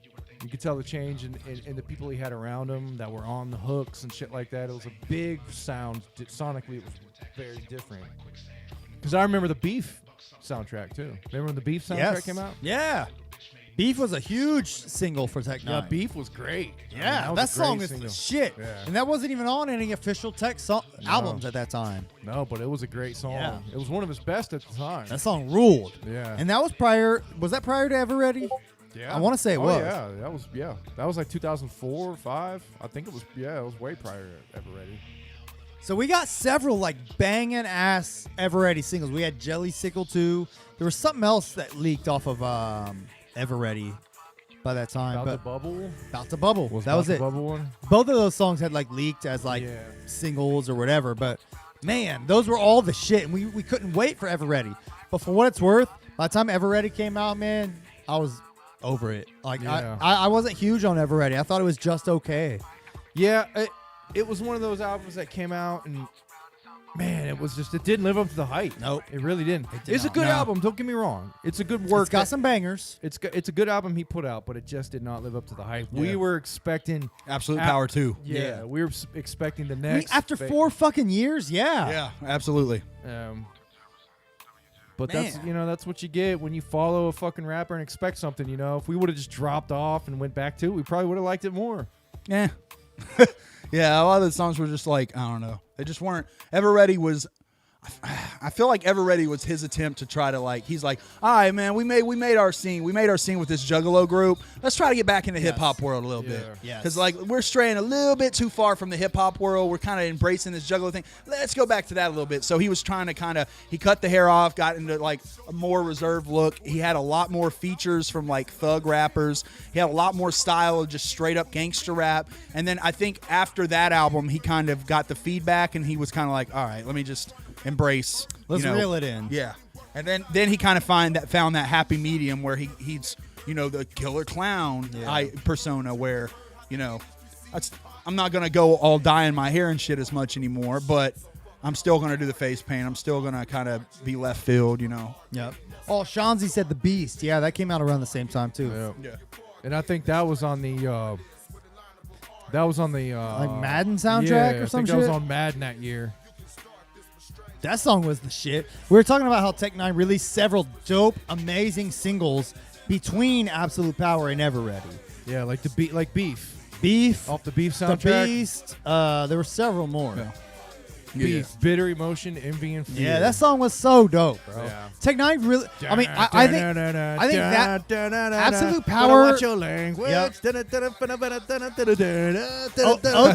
02 to 03 Tech was like prime fucking Tech for me. Yeah. Everything else has been okay, and he's carved his niche, and he deserves his place in the Hall of Fame of rappers. Don't get me wrong, but like everything else has just been like just okay. After that, I stopped paying attention. attention to him after Ever Ready. No, I don't know. He had a resurgence because I was going to say he kind of had that Absolute Power spike, and then in the middle of the YouTube era, he kind of had another peak. He had Yeah. some very dope Red videos. Nose.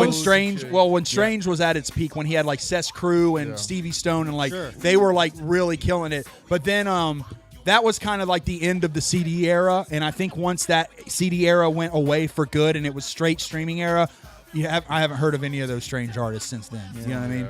Like I haven't heard from Cess Crew. I don't know what's going on with Stevie Stone. I think they kind of done the psychopathic route where he's like, we're not really a real label. Y'all can rep us if you want, kind of thing. You know what I mean?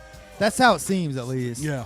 I don't think anybody Because really now reps labels, Strange because these now the days. label deals are we get 100% of the Yeah. streaming, we get all of it, we get all of the streaming basically. You get your concert money, and that's like basically how it works now. So like if you're not touring, you're not making money. Period. But I remember when during that era, after Ever Ready and shit, and that YouTube era you're talking about, I remember every underground rapper, it had to be a thing to do something with Tech. It was like that cemented you. Like Tech became that golden standard. If I'm on a song with him, or if I open for him, or if I'm on a verse with, if I got him for a verse, Yeah, you gotta that come cements equipped. me as being in the underground. Yeah, you're right. And so many. Yeah, I people remember. did Yeah, that. when we were in Juggalo rap, I remember Yeah. people talking about like, "Yo, you got to save up $2K to get Tech on a." Back then, isn't that crazy? Yeah. Back then, it costed $2,000. You could have Tech N9ne on a fucking Yeah. song. And I was like, I ain't never paying for that. Yeah, I ain't never paying. Now, goddamn, I shoot myself a foot because that was a fucking deal. To have a song with Tech N9ne, even if it was when you were like 19 or something, like that'd have been fucking legendary. But yeah, that was a big thing. I man. had that People- money back yeah. then, but But during the time when everybody was doing shit with Tech, yeah, that was when wasn't- it was like, didn't yeah, matter. yeah, he was just trying. He was on the come up, but it was like, yeah, you'd hear. It just like you said, you'd be an underground rapper if you had like a featuring Tech N9ne on your track. All of a sudden, like, oh, you were bumped up to the top of the echelon in underground. Meanwhile, Tech's trying to get featured on like mainstream artists like Eminem. But Tech, then for about 2 years, Tech was like the Nicolas Cage of rap, where he would be like, "What is it? You got the money for it? Fuck it, I'll do it. Sure." Like, And you'd hear him recycle fucking lines Yeah, yeah, and yeah, yeah. verses. Yeah. He like you did with recycled Twisted, so much with shit. infrared beam. Yeah, yeah, that whole verse on Twisted's song, was ripped. Half of it was completely ripped. It was ripped from a song called Terror Yep. by Tech N9ne that was released. I don't think it was on anything. I think it was just a random like floating around song. I think it was on the worst. Was it on the worst? I think so. Hold on, let me look. Yeah, that song is the shit, by the way. Terror. Terror. I've been trying to look for a song and I cannot fucking think of the name of it, but he's dissing Don Juan on it, and he says something. One of the lines in the hook, he's saying something about his Abdullah Oblongata. I can't remember the name of this fucking song. It's one of my favorite Tech songs. He's like, Interesting. I da in my Abdullah Oblongata. Maybe one of the listeners can. And shed some light. but it's a diss. He's dissing Don Juan, and it's a very interesting Tech song because he is not doing his stylistic shit. He's really just trying to get diss lines out. And I remember this fucking song. I loved it so much. I don't know how to spell oblongata. I don't think that's the name of the song, and that's why I was can't seeing if I could find the lyric though. Yeah. Medulla here. Let me look it up. On Genius. How many songs have Medulla Oblongata on it? I mean, but I think this song was made before even Angelic. So this is why you can't find it. Really like. Part of this number. My World, maybe one of the worst problems. No, I'm going back. Yeah, that's up. Yeah, see what that was. See what that is. That was on Ever Ready. No, it's not it. It's not on Ever Ready. I listened to this song way before Ever Ready. Everything is all Satan. It seems like everything is all Satan. Yeah, I don't know. I can't find it, man. I've been looking for it for the last hour. Can't find it. I got it burnt on a disc somewhere. Really? Yeah. All Satan. I just don't know where the fuck this track is. Mine, man. Like, Time, it's just man. the way he's like riding this shit. All right, we're done with the album, by the way. We're just going back through it now at this point. I played I played the 3 bonus tracks from Reparation. They're fine, but like I said, they're like so different than the original Angelic that it's hard to even put them in the same category. I mean, all said and done, Angelic is a great album. I still like it. It was a great listen all these years later. Like I said, it's been about a decade since I've listened to this shit. And I don't know, man. He's an innovator. Tech is an innovator generator. He did innovate a legion of rappers that haven't emulated his style to every part of his style, but they took a lot of shit he did and made it mainstream, and that's what we're seeing now. Tech is a kept secret. The mainstream has used his styles, has used his imagery to do things. Big time now. These kids now that are rapping don't even know that they were what the people that they are inspired by were inspired by Tech N9ne. Yeah. They don't even know that. You know what I'm saying? He's such an innovator that like he just kind of creeps in there. You know, he crept in there, did his thing, and left his mark on the industry. The biggest innovators in the industry of any fucking genre don't get the credit they deserve. They don't. When you look at hip hop, the biggest innovators in hip hop as far as lyricism and style were people like Rakim, Cool G Rap, things like that, and they don't get the credit they deserve. It's all Biggie, Tupac, Jay-Z. But before that, all those people loved people like Cool G Rap, you know, and Rakim and things like that. That's an unfortunate thing about just Same thing with Tech N9ne nowadays. Tech N9ne nowadays is those guys, the people that set the standards and create the genre and change it. They never get the credit. That's the interesting thing about like just getting older and like seeing this before your eyes kind of happen. Like it's like people like Tech N9ne and his influence kind of get forgotten and left in the dust, where more people get his credit. Yeah. But then again, like the people he not bit off of, but was inspired by, kind of got left in the dust. You know what I mean? So it's kind of like I mean, it's an endless cycle where the innovators, they innovate, they change the game, and then they kind of like they leave their mark and move on, and other people pick it up and kind of move on too, and you just have to understand that's how it goes. Yeah, I mean, It's just the way it is. Tech N9ne's one of those rappers that's your favorite rappers kind of rapper Yeah. type of deal. He left his mark on the Yeah. industry, dude. I mean, he's been going this hard for 20 fucking years at least, more than 20 years. He's been going so hard and like leaving his mark on the industry, working with literally the best in the industry. Yeah. From the time he started, you know. He's undeniably great. He is absolutely goated. Like as far as being one of like the rappers you should put on a pedestal as one of the greats of all time. He really, I think he's cemented his spot there. Yeah. I think it's high time he's recognized for that mark he's left.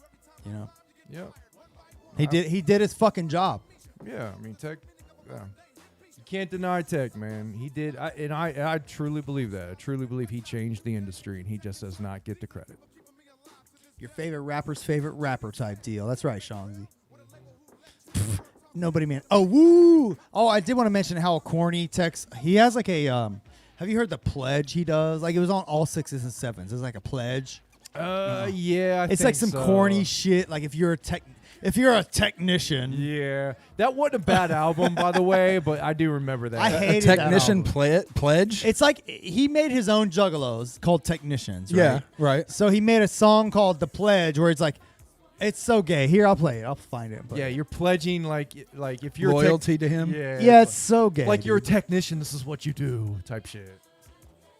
I don't know. Always treat people. So it's like a Hulkamaniac of Tech N9ne. Well, Yes. here's I wanna be. here's Always go swimming with a buddy. here's the thing. What is a juggalo was just it was a funny song about we don't know here what we the go. fuck a juggalo is.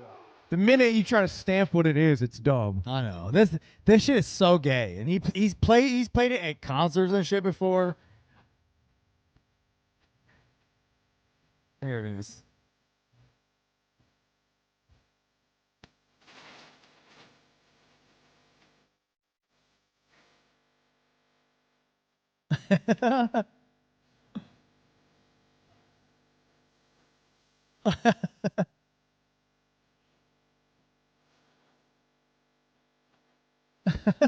It's so corny. I don't know, man. It's so fucking Yeah, lame. very gay. But another thing about his just the imagery Tech has put out with like he's always plastered on every album cover, you know, that type Yeah. of shit. Like that comes off corny after like 10 years. Yes, absolutely. You know, it's just like Hey, bro, do something like cool. yeah. Like that. Look at that all 6s and 7s cover. It's a the core. horrible. It's the Horrible. corniest shit he's ever done in his life. It's Yeah. him standing there looking cool. If I did not know Tech N9ne and I saw that, I would just look at like this has got to be the most boring guy ever. I would never listen to that. Yeah. That is so gay. Even his like Absolute Power cover is pretty whack. The only reason I pay attention to it is because he has crazy hair and he Yeah. looks like he's like wiling out. yeah, I mean at least it has energy. This has nothing. It's so It whack. has absolutely no energy to it. But I checked out. By the way, I saw Tech like right after he released this album. I saw him and MGK opened up for Tech N9ne. By the way, and MGK fucking tore the house down, dude. He ripped that place to fucking shreds. Then Tech N9ne came out. He sat for most of his songs and played slow songs off of all 6s and 7s. Jesus. It was the one of the worst shows I've ever seen. I was so bored, and it was the lamest shit I ever Yeah. saw. Oh, I mean- damn. Yeah. The last Tech the last Tech show I went to, because we went to all of them. Yeah. But the last one I went to was probably way before that, and I was even bored by that one. Yeah. Wow, no shit. Okay. Yeah. He That's like crazy to hear a tech show that you're bored. I literally wanted to leave early. Like You get bored after a while. You kind of just want to go back to is the it basics. is it just tech now, or is Chris up there with him still? I think he was alone. He might have been alone by then. Oh, I think shit. so. I don't know. It's been a few years, but Maybe that's why the show kind of took a L. Oh yeah, with He I needs mean, those guys. with those guys, dude. It was definitely it Energetic. was like yeah, it was a show. oh shit! What happened to the camera? The fuck? Your phone died Oh, probably. phone might have died. All right, let's wrap it up. Yeah, All right, y'all. Thanks for listening and watching. It was working a couple minutes ago, so we're good. Hey. All right, y'all. We'll see y'all next time. We watched. We'll talk about Anghellic. We'll pick an album and post it in the Discord soon. So if you want to check us out, check us out. All right. Hey, we love you. Hit intro. Not man. really. All right. We'll see y'all next I like time. Eli though. Peace out, y'all. Have a good time. Bye-bye. Peace.